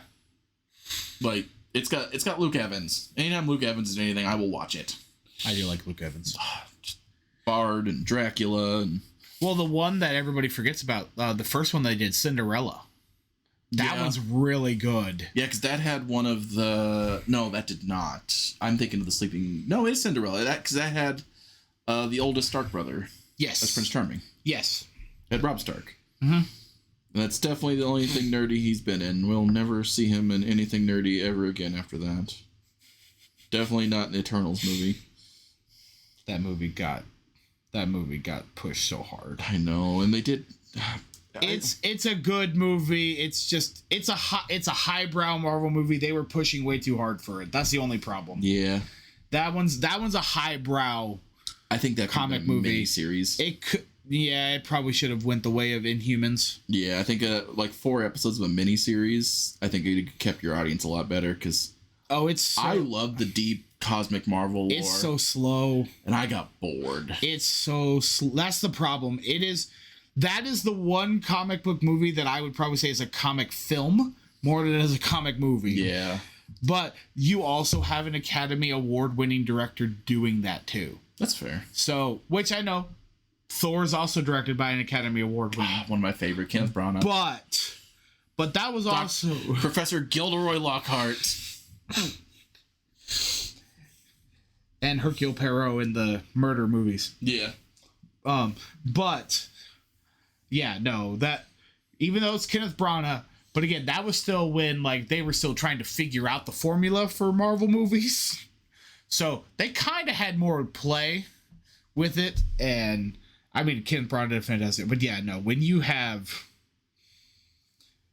and she just came off a really high thing too. I think it's Rachel Zhao. I think is what her name is, who did Immortals or Eternals, not Immortals, Eternals. Whew. Immortals is another Zack Snyder film. First introduction of Henry Cavill for people who did not know that. Immortals completely gets the story of Theseus wrong, but that's neither here nor there. Still a fun movie though. It's a fun movie. It's a fun movie. I give Snyder a lot of, because Snyder had a touch in that too, I believe. He does. He's the director of that. Yep. I give him a lot of crap. Well, because I like his Greek stuff. It was the high off 300, and then he did Immortals. Yep. I like 300. I like Immortals. I like both 300 movies. Yeah. Immortals is my low one, and that's just because of I really like the story of Theseus, because he's just a normal guy. He's a Greek hero that's a normal guy. He has no attachment to the gods at all. But, except for his cousin. His cousin, if I remember correctly, was Perseus or Hercules. I can't remember which one. But his cousin's is a demigod. But Theseus himself is not a demigod. He's just really, really smart. He's like Odysseus. He's a very intelligent Greek hero. But then, yeah, and then from that's it. That's the only thing that's similar is that. And look, we brought it back to Henry Cavill. There you go. It's Theseus. That is it. Andrew and I's ADHD is very strong today. I get Andrew talking about movies, though. And because they're all connected. And right. That's just... Speaking of movies, though, I have a little thing that I want to do, since it's kind of evolved more into a DC episode than a Superman family episode. I mean, we've mainly talked about Superman. But and there's a lot of Superman things on this list I want to do. There is so much Superman. But I'm going through the DC movies in order, and we're going to talk about what we thought about them. Okay. All of them. Oh. All the way back to 1951. Some of these we have not seen. Like, I don't think Andrew and I have either seen Superman and the Mole Man from 1951. I have not. Have you seen the 1966 Batman movie? Is that the one with Adam West? That's the one with Adam West. Oh, yes. What did you think of that one? It's so goofy. Is it the show or the movie where he just carries the bomb down the street? That's the movie. Cool. I have seen that one. I love that one. It's the shark repellent. Like, use the bat shark repellent, Robin. Right. The movie is so goofy. It's oh my gosh. It's old 60s humor, and it's just goofy. It's 60s, yeah, it's late 60s, early 70s humor. It's just 1966. It's just so funny. We had Wonder Woman movie in 1974, pre-Linda Carter. I have not seen that one. Not seen that one. I have also not seen the Wonder Woman movie with Linda Carter. I have not. That's probably definitely a Gary thing. That's a Gary thing. So, Superman 1978. Peak Superman. Christopher Reeves, yeah. Peak Superman. Gene Hackman, Margot Kidder. It's a fun movie. It's not my favorite Superman movie, but it's good. You don't like the plot being around real estate? It's so a Superman movie. It's so stupid. What are you doing? Like, we're getting real estate. I'm like, this is the worst supervillain plot ever. But for the time, yes. For the time. So, next one, and I believe this is considered the Lester cut of Superman 2. The theatrical release. Cut. Yeah. Oh, it's so bad. Yeah. I just recently watched it. Well, let me rephrase. I attempted to watch Superman 2. I hate it when I first watched it, but I watched it way later. And then I got shown the Donner cut that... I watched Donner cut first, and then I watched it. They are completely different movies. Mm-hmm. They are completely different movies. All right, so 1982, we have a Swamp Thing movie. I've not seen that. Oh. Let me go right into Superman 3. That's the one with Richard Pryor. Yeah. Superman 3 is okay. It's not the weakest of the four, but it's there. It's a fun little ride. I think, and I like Richard Pryor, but I think he gets a little too much screen time in a Superman movie. I think we folks a little too much. I know, like, Richard Pryor was at his peak, and they were trying to get just views because of Richard Pryor. Oh, yeah. But you should be trying to get views because of Clark Kent and Superman. Like, it's a Superman movie, so Superman needs to be in the movie. One of my favorite bad movies, 1984, Supergirl, Helen Slater. I have not seen that. It's very bad. But it's fun. Okay. It's fun. It's goofy. Helen Slater comes back. Like I sent Andrew a screen cap to remind myself to talk about this. She is the mom in Supergirl. Yes. She is the actress they don't kill off and move on. Yeah. Yeah. She's the mama. She basically is Supergirl mom in real life too. She plays Miss Danvers, yeah. Yeah, because she loves Melissa. She actually recently came out and told everybody to leave Millie alone. Yep. Like, she is like the real life Supergirl mom. And she was our first live action Supergirl. Yeah. Then we got Superman 4 and the Quest for Peace. Nuclear Man. Ooh, that one's a rough. That one is a rough. I will say though, I enjoyed it a little. I think I enjoyed it a little more than 3 though. It's goofy. But it's campy. But you can actually sit down and watch it. It doesn't take itself too seriously. Yeah. And I'm okay with that. You can sit down and watch Quest for Peace and still be okay. All right. 1987, The Spirit got a movie.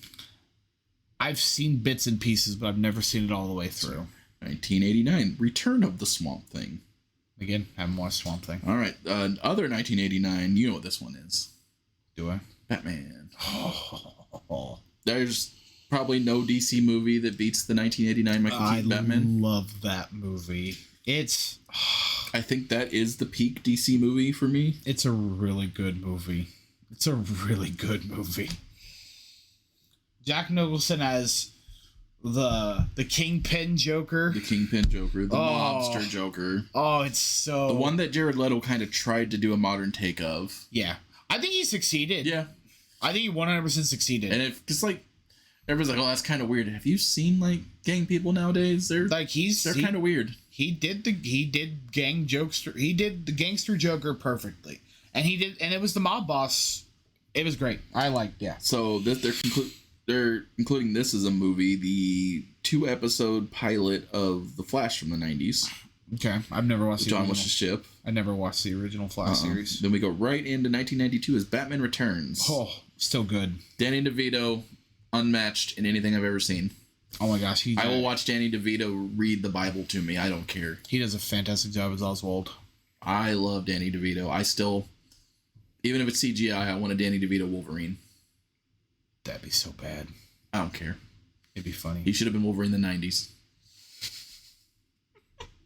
He's the right height, Andrew. I know he's the right height for Wolverine. Oh, I take back what I said about peak DC movies. Uh-oh. We have the peak of peak DC movies. Uh-oh.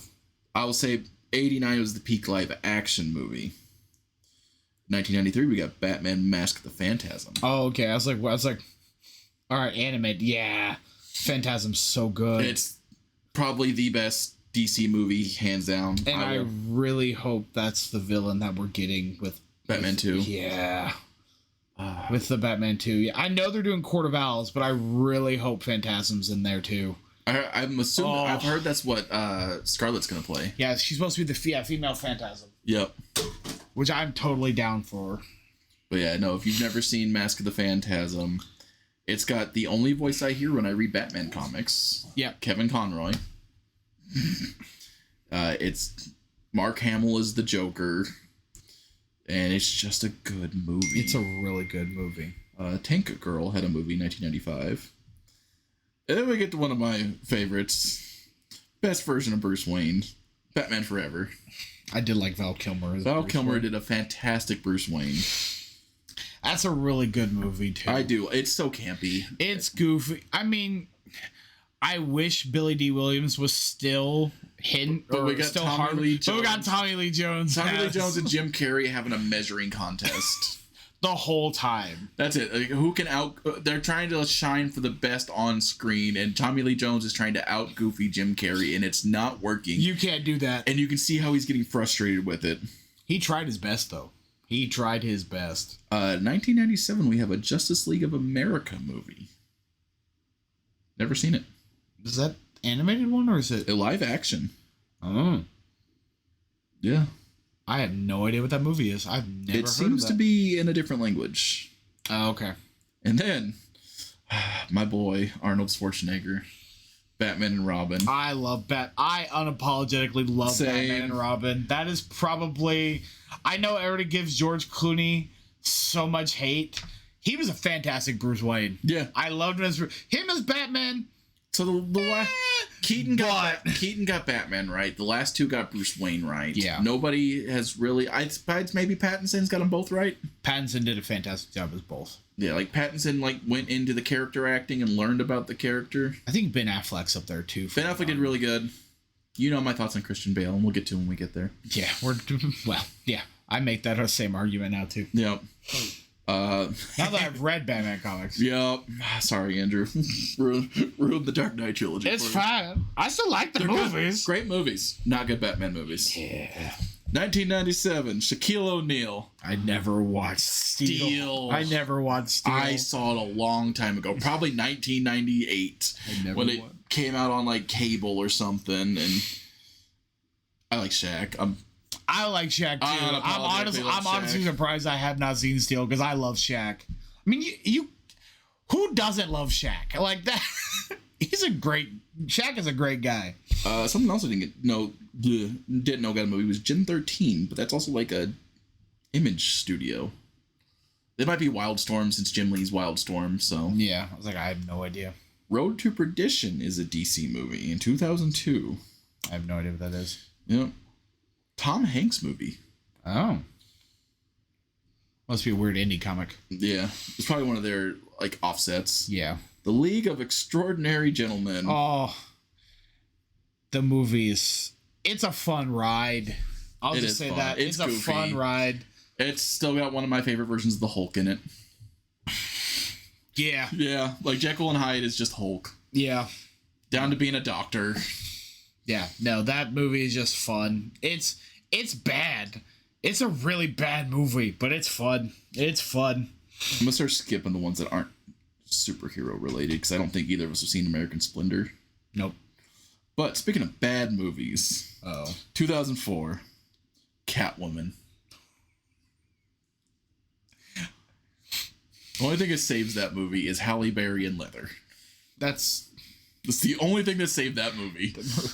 Yeah, it's not a good Catwoman movie. No. It does not do Selena Kyle justice at all. No. Especially, like, we already had Batman Returns. Yeah, so we already know who Catwoman is. Like, in a world without Batman Returns, I think it would be a fine movie. Yeah. Still be bad. But it wouldn't be so egregiously bad. Oh, yeah. Then one of my favorite sleeper hits that's cult classic, Constantine with Keanu Reeves. It's so good. I like the new guy better, but I love Keanu's adaptation though. It's a good version. He fights the devil, played by that Russian guy that's in every single movie. Yeah. Pretty sure he ended up in a Constantine or in a John Wick movie. I think he's in the beginning of John Wick 2. Andrew will find out tomorrow night. Yeah, well, it's been a little bit since I watched Chapter 2. Yeah. Chapter 2 is my least favorite of the 4 John Wick movies. Really, I love Chapter 2. Everybody loves Chapter 2. That's the bottom one for me. All right, V for Vendetta. So good. I've read the graphic novel too. It's a solid adaptation. It's a very solid adaptation of the graphic novel. Yeah, just Natalie Portman too, and Hugo Weaving. Hugo Weaving as V is top tier. Yeah. Now we Batman Begins. I do like that. I like Batman Begins. Batman Begins is good. It is the better of the 3 movies for me as a Batman movie. If we're going Batman movie, yes. As a film, it's probably the weakest of the As 3. the film, it's the weakest of the 3, 100%. But it is a good Batman movie. It sets up The Dark Knight very well.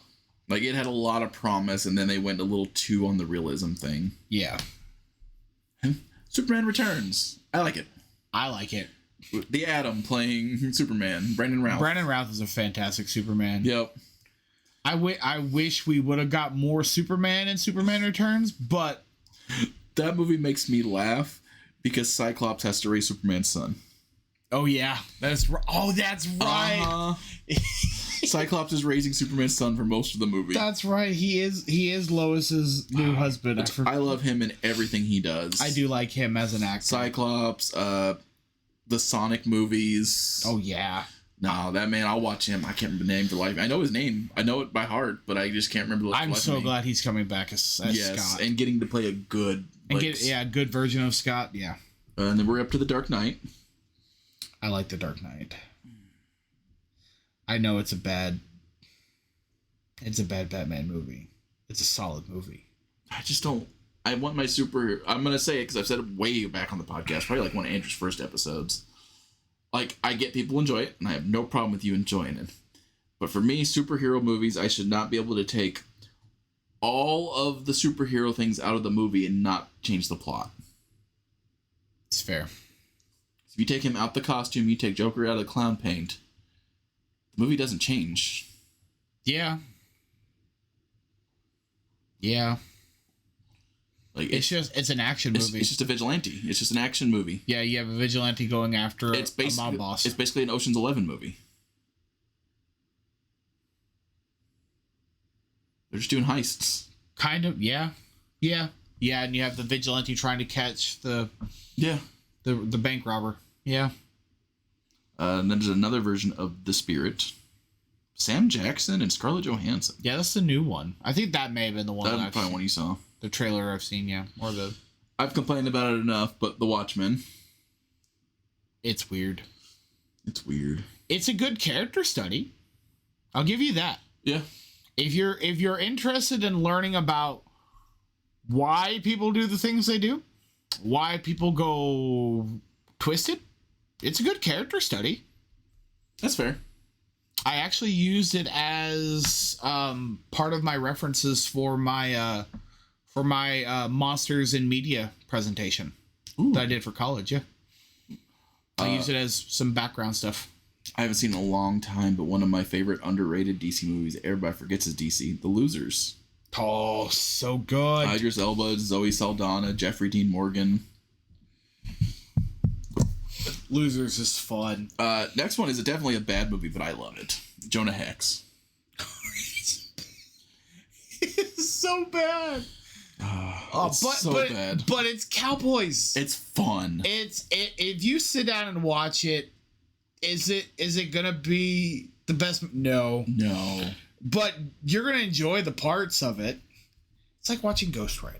Yeah, is it gonna knock? You're gonna enjoy it. One of my dad's favorite movies. I also forget it's a DC movie. Red. That's Red's are Bruce DC. Willis. Both of them solid movies. Love those movies. Both of them solid. I like the second one more than the first one, which is. But I think that because Helen Mirren's in the second one, and she's a fantastic actress. And then we go to one we've already talked about, Green Lantern. Yep, I like Green Lantern. Yeah. A lot of people don't. I do. I don't hate it. It's one I need to rewatch. My favorite. It gives me a scene in Deadpool 2 where he goes back in time and shoots Ryan Reynolds in the head for taking the script. Yeah. He did a good job as that version of Hal Jordan. Yes. Then we got The Dark Knight Rises. Solid movie. I will say, so I have a funny story. I don't think I've ever told you this. Ooh. So we were sitting at a buddy's house and we were like, it's Thursday. It's Thursday. You guys do anything tonight? They're like, no. I'm like, we're looking at ticket. We're just looking at the movie times. And we're like, you guys want to go watch Dark Knight or Dark Knight Rises at midnight? I'm like, I got nothing going on tomorrow. Why not? We went to the movie theater. Of course, I wasn't expecting it to be as long as it was. It's midnight, and I'm tired. So 2 hours and 23 minutes. Yeah, but this is at midnight, and we've already been up all day long doing... Wait, no. 2 hours and 44 minutes. I looked at Man of Steel. Yeah, it's almost a 4-hour movie. Or 3-hour movie. And we're sitting there, and we're watching. I fall asleep in the theater. So this is what happened. I fall asleep where with Talia and Bruce are having their special time together in front of the fireplace. Nice. I fall asleep to wake up to Bruce talking to Ra's al Ghul in the pit. So I'm sitting there going like, what'd I miss? What happened? Like, he was talking to Talia. Now he's talking to a dead guy. When did Ra's get back in this movie? Like, I know Ra's al Ghul comes back, but they don't do the Lazarus Pit. No, because that's movies. Too fantastical for them. And so I'm sitting here like, okay, he's talking to Talia. Now he's talking to Ra's. What did I miss? And so you missed the whole breaking. I missed the whole fight between him and Bane, him breaking his back, him throwing him in the pit of despair, all of it. Wow. And I'm sitting here going like, I'm so glad I have tickets to go watch this for free on Saturday with my mom and my sister with the bank, because they were giving out free Batman tickets from the Infuse that year, and it was Batman. So we went to go watch it for free. And I'm sitting here going like, what did I miss? And we went and watched it. I was like, oh, now it makes sense. I have a funny story for that one. Civil War, I had to go to the bathroom. Oh. And I got where there was a lull. I'm like, that just seems low enough in the action. I'm going to head out and go to the bathroom. I missed the entire Spider-Man introduction. Oh. And I get back and sit down and everybody's looking at me. I'm like, what? What I missed? Shaking their head. I'm just like, I missed Petey.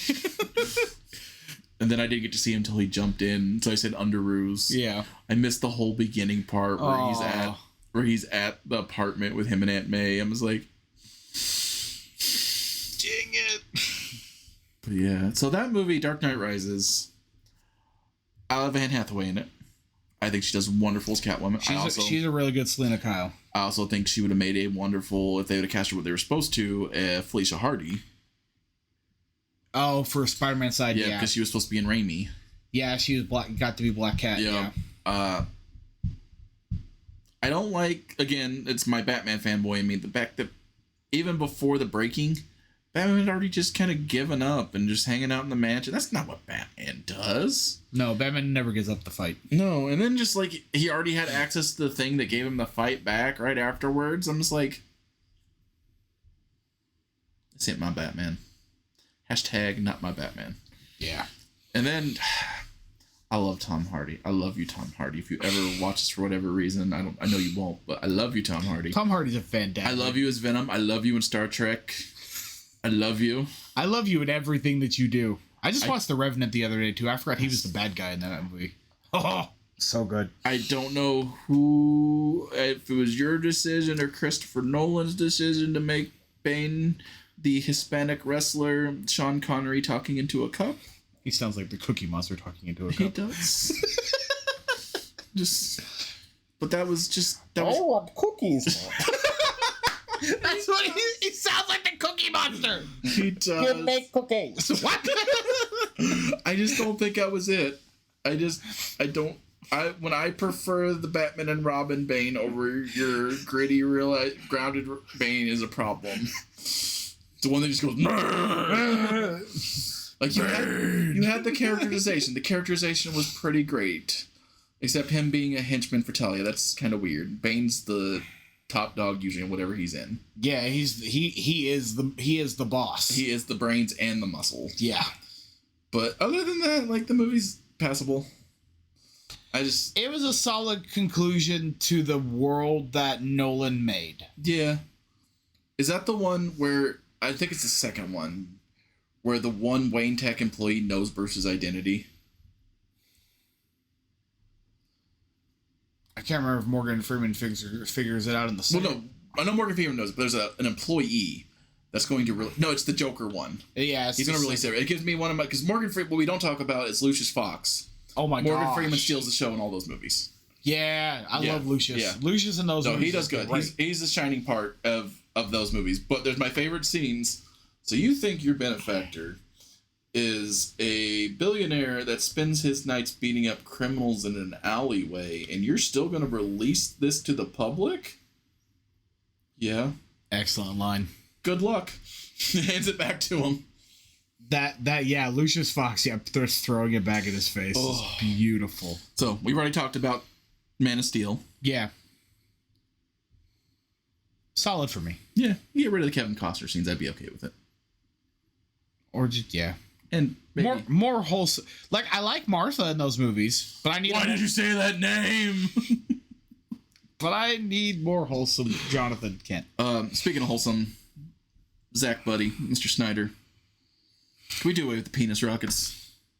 Oh gosh, I forgot about that. Can we do away with the wiener rockets, buddy? I don't think. Still, people don't. I think yeah. And then watching them insert in the things. I didn't think about that until you pointed that out the one time we were watching it. I was like, there is no. And then you watched it and you're like, oh. And now I can't unsee it. They're wieners, Andrew. They're designed to be because those are their feet, but I know they should have they should have been the same size all the way around, not the Yeah, they should not have the. Anyway, Red 2. You already said you loved that one. I love Red 2. Yeah, I love John Malkovich's character. John Malkovich is the best part of those movies. Both movies is John Malkovich, 100%. Our next one, movie 43. Like, we're going through a list of a lot of movies, kids. BVS: Dawn of Justice. I like it. Ultimate Cut's better. I do like the Ultimate Cut. The theatrical cut is okay, but you don't get to see Lex's plan play out correctly. No. If you watch the Ultimate Cut, Lex's plan makes so much more sense. You know what? I'm going to say it. I don't mind Jesse Eisenberg. And Jesse Eisenberg is a fantastic Lex Luthor for that universe. Yes. He's a fantastic I don't mind a lot. I think... I like the smart mouth tech guy. Doomsday is my big problem in that movie. Yeah, I shouldn't have seen Doomsday. Should have seen Doomsday early. He shouldn't have been a Ninja Turtle. That should have been... If they wanted to do that little plot, that could have been Bizarro. Or, hear me out, he's artificially creating a Superman. We should have seen Cyborg. Cyborg or Connor. Yeah. Honestly, I would have been happy with Metallo, too, if the whole thing was about getting kryptonite. Yeah. Anything. Doomsday was not the answer there. I'm thinking Metallo or Cyborg would have been better. Then we're talking about Suicide Squad. Yeah. Oh, another peak Batman movie. Lego Batman. Better than all three of the Nolan movies. This might be blasphemy, but that's like one of my favorite. That's probably my favorite Batman movie. No, I love it. It's so good. Zachary Galifianakis as Joker is hilarious. Will Arnett as Batman. I think Michael Cera's Robin in that. Yeah. And then Rosario Dawson as Batgirl, I believe. Yeah, she plays Barbara. Yep. All right. Wonder Woman, the first one. I like it. Again, great movie, weak villain. Yeah. If it would have just been Wonder Woman fighting Nazis, like Captain America fights Nazis in First Avenger, would have been solid. And I know you're saying, like, Matt, but you just said it was okay that Supergirl had a weak villain. Yes, because they used an unknown character. Yep. They used just a little dude that nobody really cared about that they could just have as a punching bag. He was basically a peon with the rest of the guys. I mean, and he is the villain of Woman of Tomorrow. Like, it is Krim. He is the villain of Woman of Tomorrow. Which has a very different ending, because they... He's very different. In the... Spoilers for the comics, they actually let Krim live. Yeah, Krim lives, yeah. And then the young girl... She kills him later. Yeah, much later. When she's an old lady, when he gets out of prison. Yeah. But yeah, no, but having the God of War in there, and then it's just and having a big name actor playing was good. That was not the big name actor, and he's so tiny.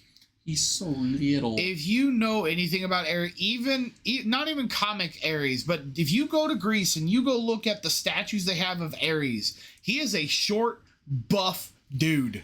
In their defense on that movie, they were doing the New 52 Wonder Woman, which had a skinny old man. I don't Ares. like it. Yeah, I didn't like it either. I don't like it. It was the New 52 adaptation. Because I want a muscular Ares. He is the God of War for a reason. Yeah, and there's plenty. Arnold Schwarzenegger.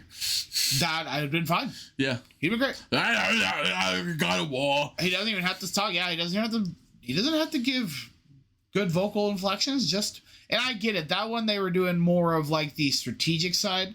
At that point, we should have had Athena. Yeah. But then that would have messed up the Amazon thing. But that would have been a good twist, though. You know who I could have seen and who has the build for it, especially as an older man? Not Danny Glover. Ernie Hudson.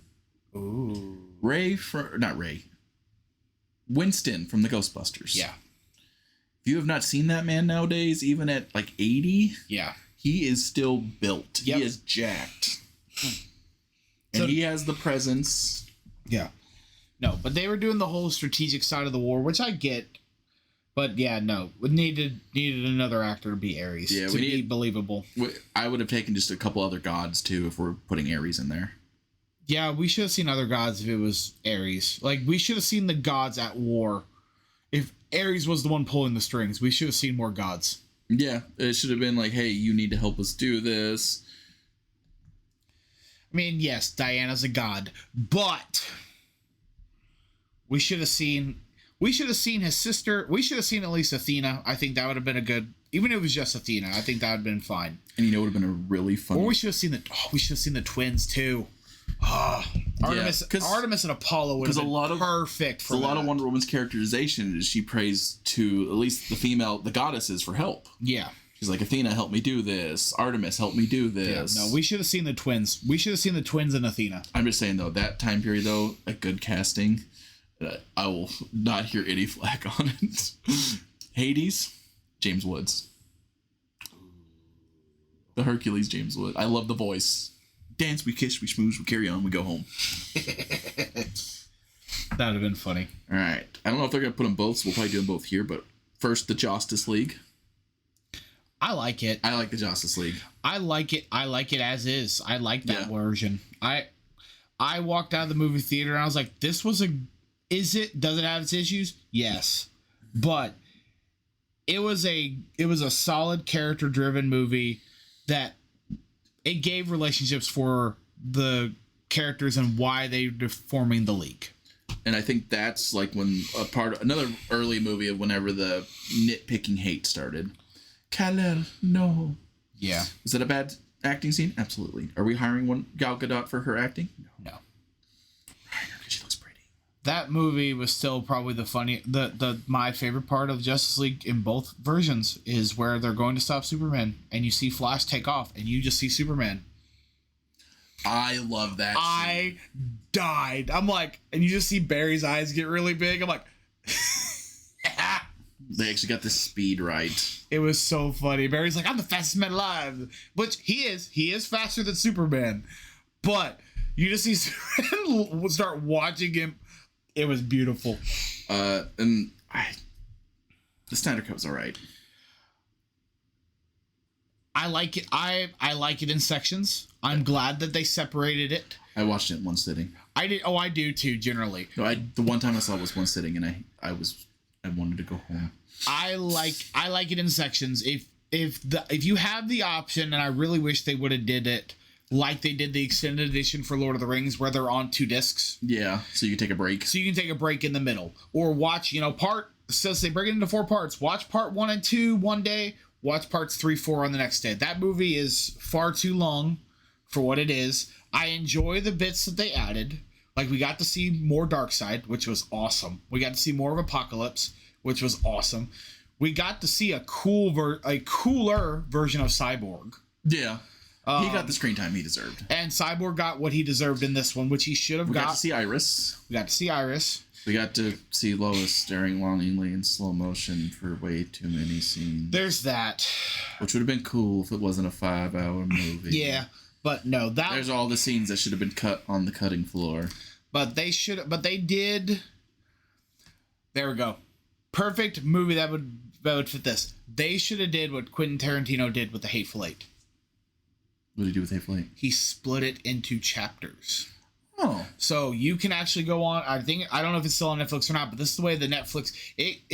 So it's not The Hateful Eight. It's The Hateful Eight Season 1. That's nice. And he's separated, because The Hateful Eight's a very long movie too. It's an excellent Quentin Tarantino cowboy movie. But it's separated into like 8 episodes. Nice. And they're like 45-minute episodes. So you can sit down and watch 45 minutes. You're good. Watch another 45 minutes. You don't have to sit down and watch the 4.5-hour long movie in one sitting. Well, that's good. You can, which is what they should have did with the Zack Snyder. I like the Snyder Cut. That's for hardcore fans. It's a more thought out version of Justice League, and I really wish we got to see. I wish we were getting a part 2, and I know we never will. That is just. I want to see what happens with Apocalypse.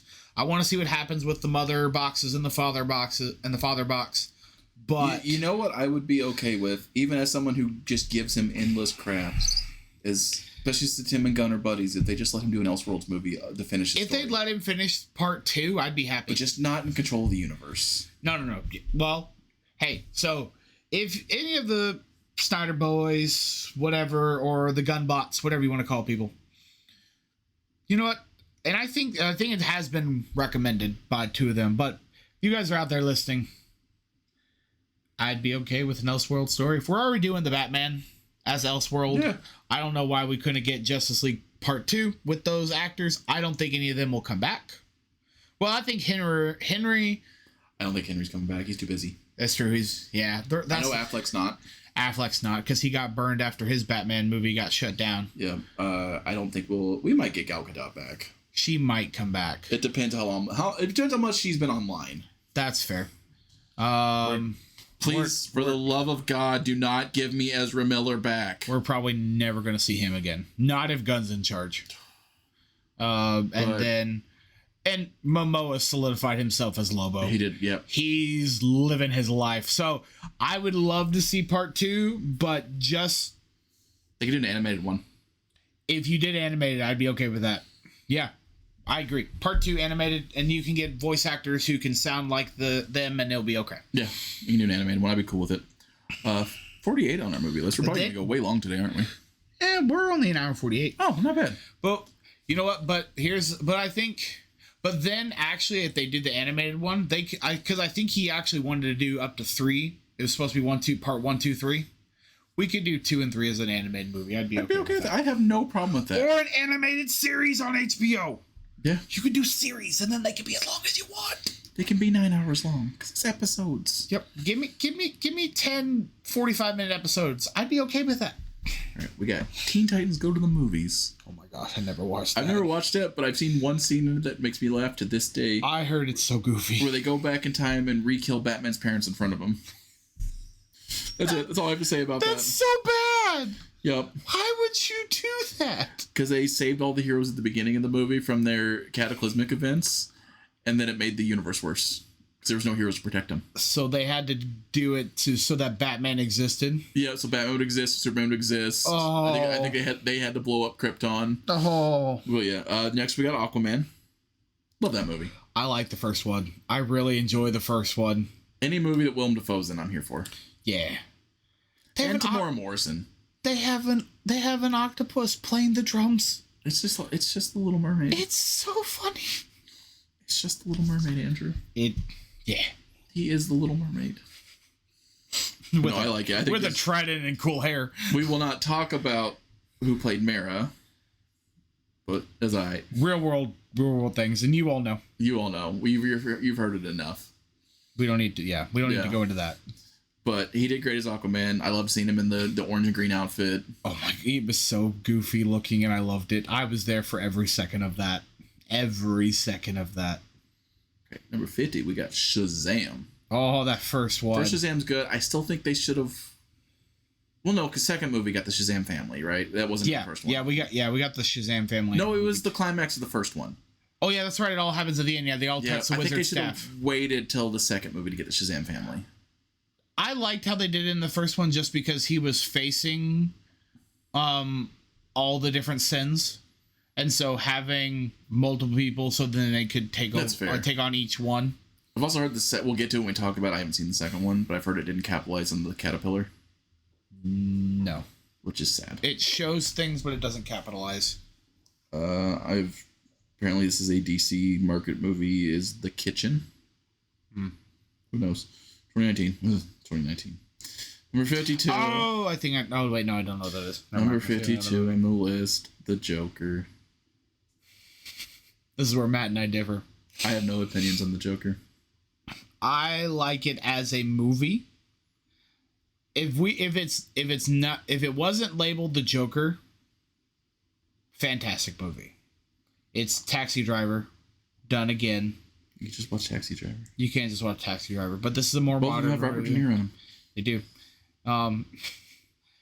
So, as an art movie, it's a good one. And if Heath Ledger Joker is your favorite Joker, this is in that same vein. But it's a guy who goes crazy and puts on clown makeup.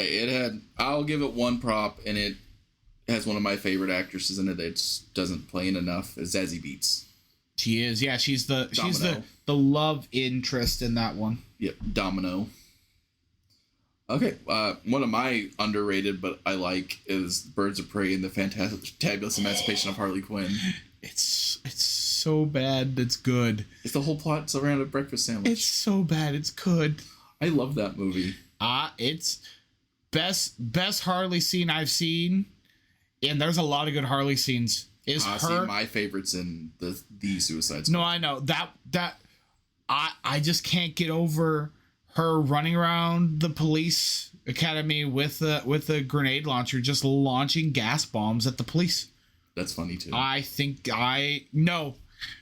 Thus was that one's up there too. But with the spear. Yep.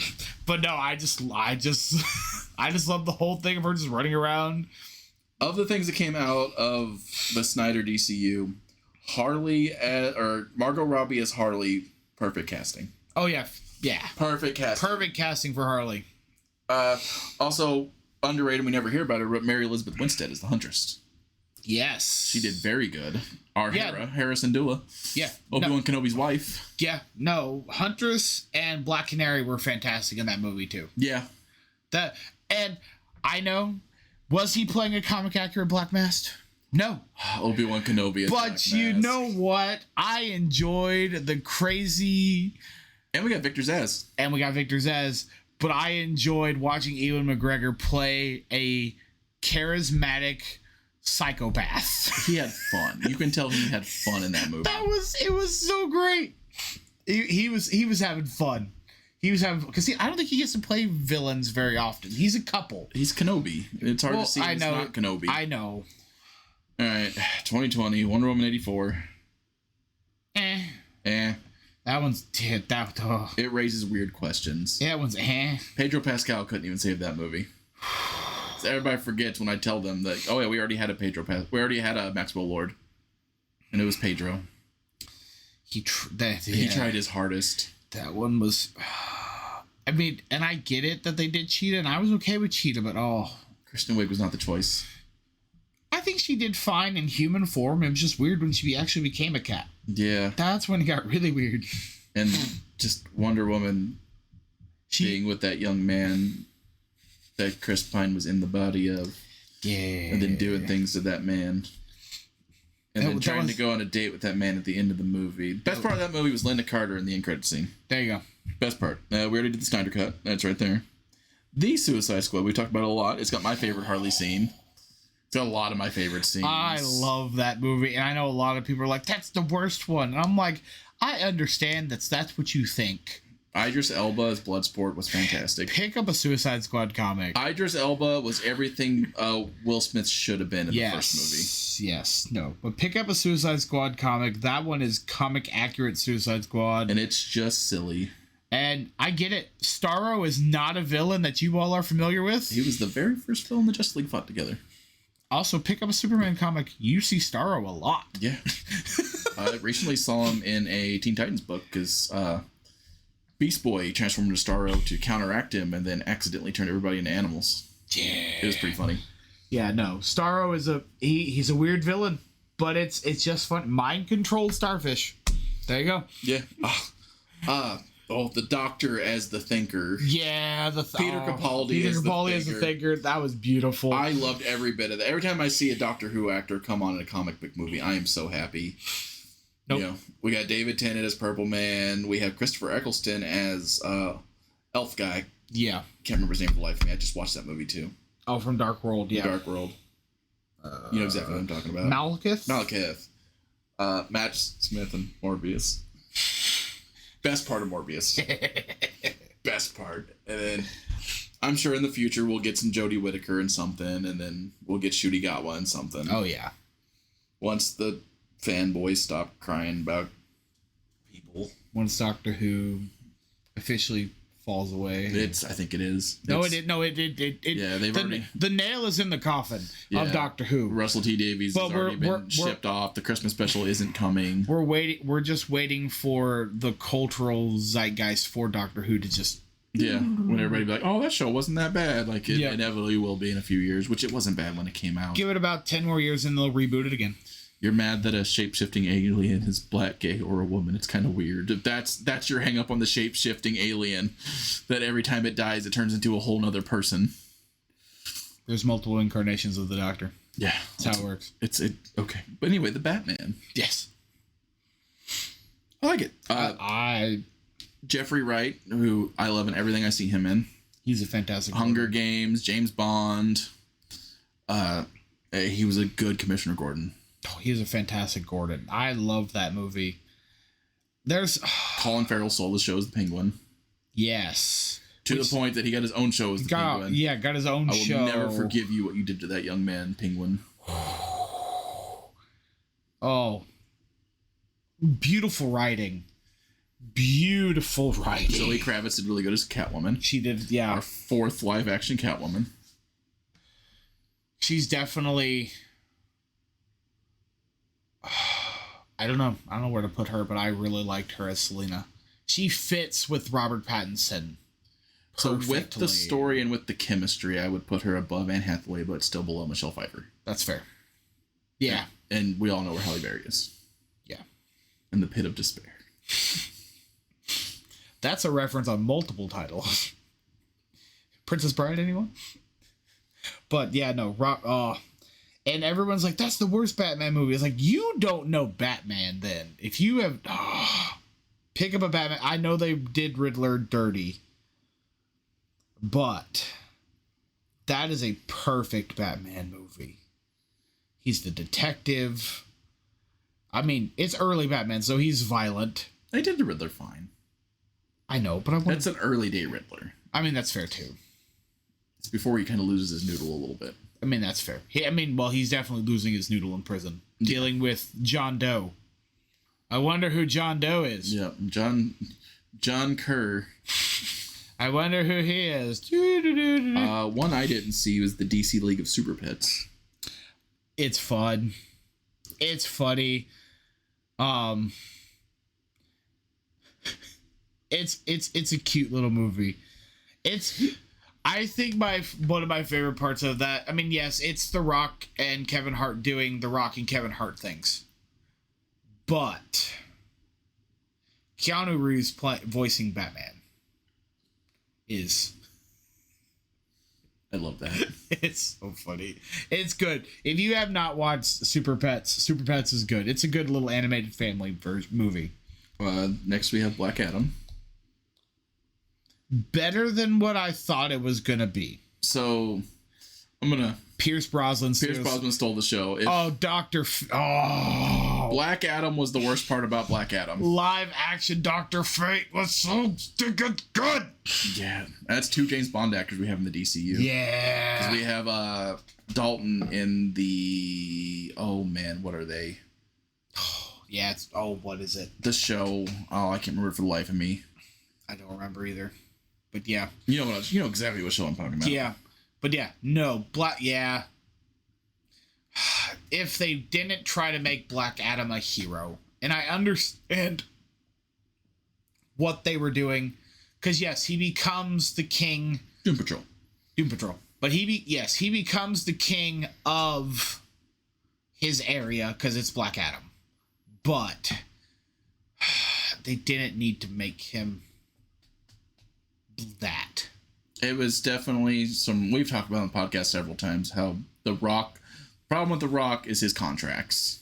The Rock is The Rock. The Rock is The Rock. He doesn't want to lose fights. He tried to goad Superman into a fight in the movie so he could beat him in a fight. Which, spoiler alert, yes, it happens. We get it. Henry Cavill came back in the end credits of that. And it went nowhere. They brought Henry Cavill back just to fire him. Yep.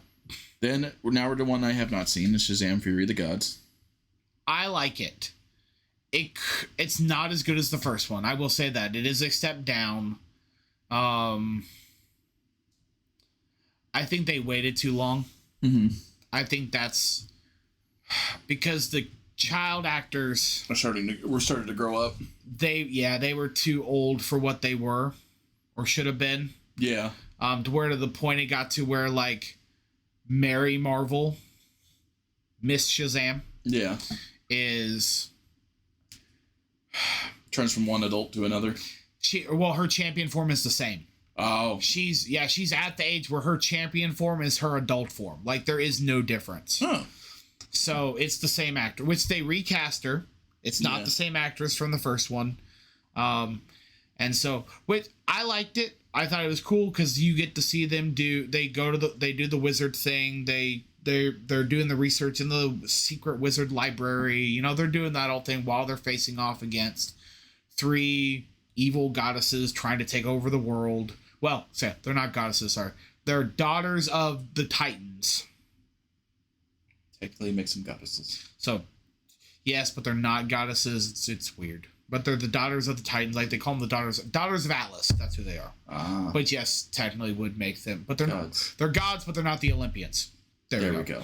There we go. Key distinction. Okay. They're goddesses, but not Olympians. Because they're the daughters of Atlas. Yeah, it's his 3 daughters that protect his golden apples. That's who they are. There we go. Haha! Mythology knowledge is coming back. Yeah, it's his 3 daughters that are protecting.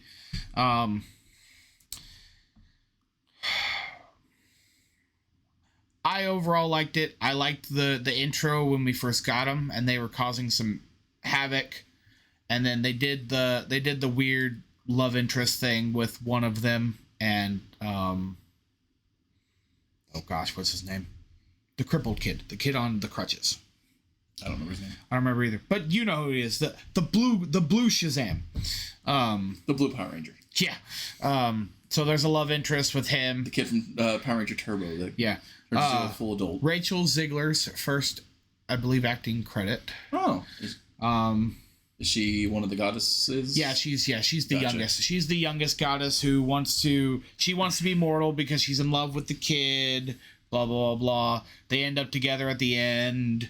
Again, immortal being dating a 14-year-old. Weird. And they kind of talk about it. They do make comment about it. She's like, I'm over 5,000 years old. He's like, I'll get there. It's fine. And I'm like, it's Twilight all over again. Time out. roll that back.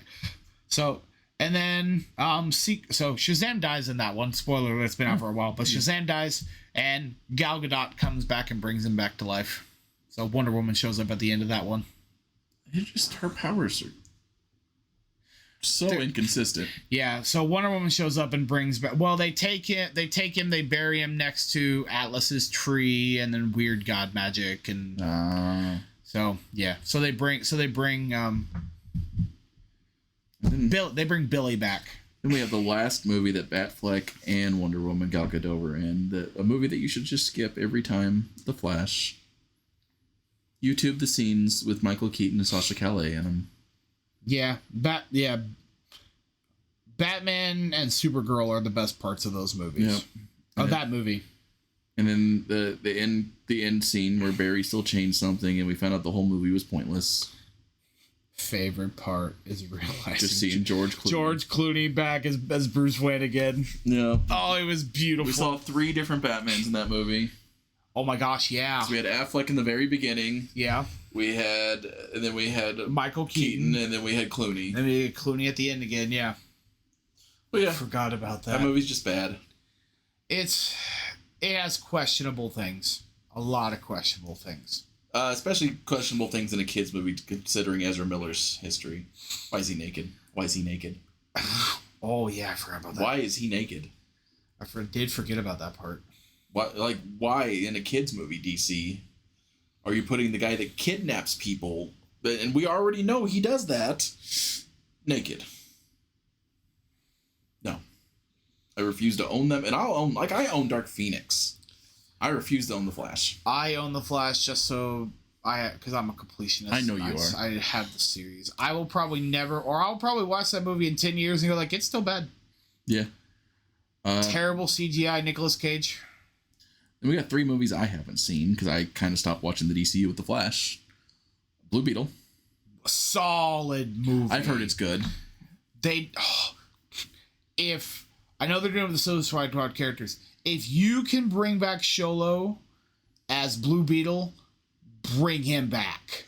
And that movie stands on its own. There's no other connection to any other DC character in that movie at all. There's no mention of anyone, so they could bring Sholo back as Blue Beetle. Blue Beetle needs to stay in the DCU moving forward. Then we got Aquaman 2. Not as good as the first one. Okay. I think, unfortunately, they cut the movie. They cut quintessential scenes from the movie because of real life things. The whole movie revolves around Arthur going to save his son, but Mom isn't in the movie except for here or there to do 1 or 2 lines. So the movie is choppy, it's broken up, it doesn't make a lot of sense. Simply because I think there were scenes in the movie that were supposed to be there for plot purposes, but they cut scenes with actress because of real life events. Okay. So now the movie is a conjumbled mess, unfortunately. Then speaking of jumbled messes, in the final movie before we get to Superman, do you remember what it is, Andrew? All these DC movies, the one we haven't mentioned. It's got Lady Gaga in it. Oh. Joker, Folia Deuce. And I will call it Folia Deuce. Oh, I forgot about that. I wanted to wipe that movie from my memory. Todd Phillips, I appreciate you not casting Margot Robbie in that dumpster fire. Oh, they did it on purpose. I know. Oh, they 100% did it on purpose. Oh my god. If you have not seen that movie, I so vehemently didn't like the first one that I probably will never watch the second one, even as a joke. Well, here's the best part. So, Todd Phillips and Joaquin Phoenix make the Joker. They signed the contract, said, hey, we will make 1 movie. That is it. There will be no sequels. There will be nothing. It's the Joker. That is it. There is no more after this. The movie becomes $1 billion film. Warner Brothers says, hey, this movie made $1 billion. You need to make a sequel. We don't want to make a sequel. Contract said, we're not making a sequel. Warner Brothers said, you're making a sequel. So this is probably the only thing that's brilliant about this movie. And it's also the part of the thing that makes me so mad about this movie, but it's brilliant. You sit down to watch this movie. The whole movie is a court case of Joker going in and basically defending himself about he did the things he did because he's crazy, blah, blah, blah, whatever. Mm-hmm. And as you're seeing this budding love interest between him and Harleen and Harleen Quinn. She doesn't go by Quinzel. Okay. It's just Quinn. But her real name is Harleen Quinzel, but she goes by Harley Quinn. Or no. It's not even Harley. She goes by something else. It's been a little bit. Yeah. But anyways, so budding love interest. It's a musical, by the way. And it's not like a traditional musical where there's just random singing that gets, furthers the plot. Like there's no, this was like another fantastic movie about oh God, why can I not think of his name? Oh, Elton John. There you go. Elton John. So it's like Rocket Man, where the music makes no sense to where it is or why it is. Tying back to Kingsman. And so excellent part of Golden Circle though with Elton John. Absolutely love that scene. Well, Taron Egerton played. Yeah, that's the best part because him and John Elton are now friends because of Kingsman. Yep. So him getting to play Elton John, perfect casting. But the songs make absolutely no sense throughout the movie. And the whole thing is about Joker trying to, get out of prison. He's found guilty, so you're not getting out of prison.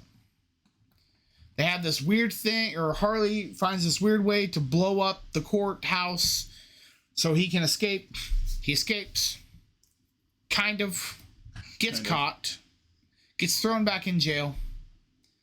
And the movie ends with him getting stabbed to death by Victor Zsasz. Nice.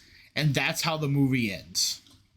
To solidify, there will not be a Joker 3. Fully a Trump. So, yeah. No, the whole movie is basically you're watching this court case and it goes absolutely nowhere.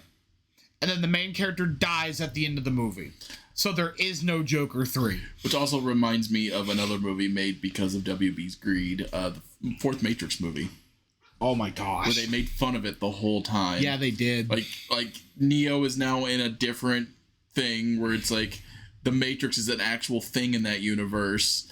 And he's like, oh, you're going to make another Matrix video game there, Mr. Anderson? No, I think 3 is enough. I think 3 told the story. 4 seems like a cash grab. It's like... The Wachowskis knew what they were doing. They knew what they were doing, but they knew they didn't want anybody else doing a Matrix story. Yep. Because I know WB, and if they're not going to do it, they'll just get someone else. Oh, yeah. All right, so your boys are going at it in there. They got zoomies. All right, we're at Superman and Supergirl, and we talked about those quite a bit. Superman, A+ movie. Loved it. Top tier Superman movie. Yeah. Supergirl, I loved it.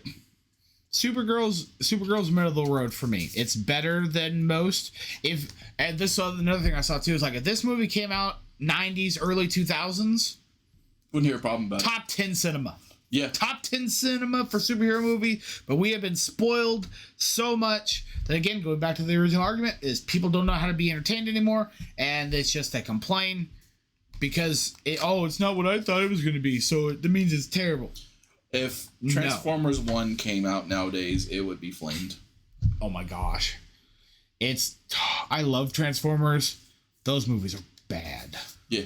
Those movies are bad. And I like the Transformers movies. There's some that I don't like as much. The second one is definitely dumpster fire for me, but I know that's a lot of people's favorite. Third one Rise I of the don't Fallen. like because third one I simultaneously don't like, but it also has my favorite line in any Transformers movie. So I don't like it because most of the CGI looks like 2 junkyards making love. That's every Transformers. I know, but it's worse in the third one. That one, yeah, they kind of cut corners on. But in the third one, it gives me John Turturro underneath alien scrotum. No, that's the second one. Okay, so 3's just bad then. Yeah, that's Rise of the Fallen where he's underneath Devastator and they do the 2 wrecking balls. Favorite line in any of the Transformers movies. Anytime John Turturro's on screen though. I do like John Turturro, but no, that's Rise of the Fallen. I think the reason why Rise of the Fallen is my least favorite is because while yes, they do make a lot of innuendo jokes in all the Transformers movies, it's just too much in that one. That one had so many jokes about sexual innuendos that it was just like, okay, it takes me out of the movie. I'm like, this is too much. That's when Michael Bay's especially the first one was a little bad too. It was both of them. Michael Bay's weird crush on Megan Fox. Yeah, no, and you could definitely, and that's why when they did the third one, Megan Fox is not in the third one. Yeah, but she came back for the Turtles because she likes money. Well, that's fair, but I think that was under she had contract. You could tell that there was a different contract verbiage. Because there was none of those happening in the. There was the one. There was one or two. Where she leaned over in the van with Vern. Yeah, but that's 1 or 2. Yeah. Versus it wasn't lot. That's all Rise of the Fallen was look how hot Megan Fox is, and we're just going to make all these sexual jokes, and I'm like, all right, You've now ruined the movie for. So yes. So then your favorite part of the movie was where I got probably the capstone. I got to that part and I was like, I'm done. I hate this movie now. You have now ruined. And that was the part. And that was the movie where we got Jetfire and Optimus becoming Super Optimus and all the. Yeah. That movie has elements that I like, and that. But no, Rise of the Fallen is just. Nope, it's too much. Cause I like Junkie Jetfire. I thought that was hilarious, but no, it was too far. And the twins, the 2 dune buggy twins, or the ice cream truck. They started as ice cream truck. The weird Hispanic stereotypes. I hate the twins. I hate the twins. Worst decision ever. But then we got Sentinel and Dark of the Moon, and then we got the Dinobots. If you made it this far, use code Transformers. All right. We got some really cool things in the later ones that just didn't capstone. I mean, yeah, I know the one Marky Mark thing is, well, not Marky Mark. Marky Mark wasn't the problem with the Dinobot one. The weird license to have relations with underage girls. Yeah, that part was... That takes me out of the whole movie. Why did you need to put it in there? Again, Michael Bay. Yeah, why couldn't she just been 18, Michael Bay? Yeah. You'd have solved all that problems if she was just 18. We did not need to have an explanation for the Romeo and Juliet law in a PG-13 movie. You just gave 13-year-olds ideas. Yep. And unfortunately, because of that movie, it's made a lot of weird conversations for me as a teacher. For middle schoolers. Ugh. Throwing that out there. Yeah, I was just subbing at when that time came out. And there was a girl who was like, my boyfriend's 18. I'm like, you're like 15. She's like, yeah, but we were dating before he was 18. I'm like, that doesn't make it right. Like, well, my mom's a lawyer and she says it's fine. And I'm like, I don't want to talk to your mom. I'm gonna kick your mom in the shin. No problems. Real life problems from Andrew. There you go. But not ready to wrap it up there, Andrew. Yeah. So next time we're gonna talk about the MCU. Yep.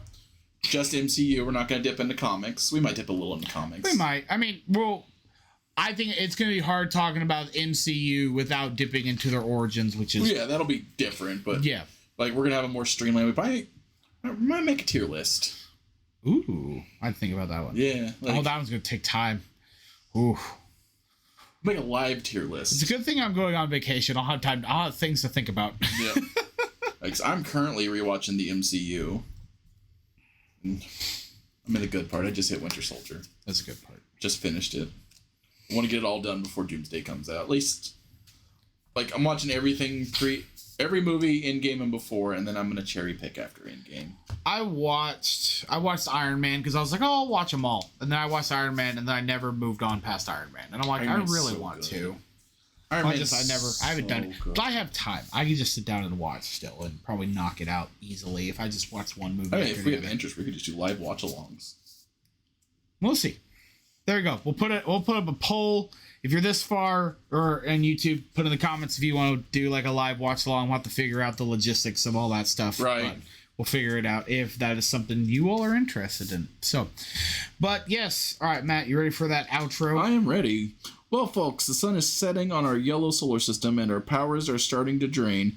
That's all the Kryptonian chaos we can jam-pack into one episode without cracking the planet in half. Absolutely. If you enjoyed this cosmic deep dive, do us a super favor. Use your heat vision to melt the like button. I like that one. And subscribe so you never miss an episode. If you're listening on audio, leave us a 5-star review. Don't make us unleash General Zod to force you to kneel before our rating section. Wow. Keep the conversation going in the comments below. Tell us your favorite Kryptonian story or what kind of Kryptonian what kind of kryptonite you'd use to stop Andrew when he goes rogue. That's a deep cut. I'd use pink kryptonite to stop Andrew. No. Hey, now I'm a Boy Scout. Ha! But until it knows. But until next time, independent creators, local gamers, and nerds of mid-Missouri and beyond, keep your capes flying high. Stay away from glowing green rocks, and keep it nerdy, MidMO. Up, Up, and away. We didn't plan that.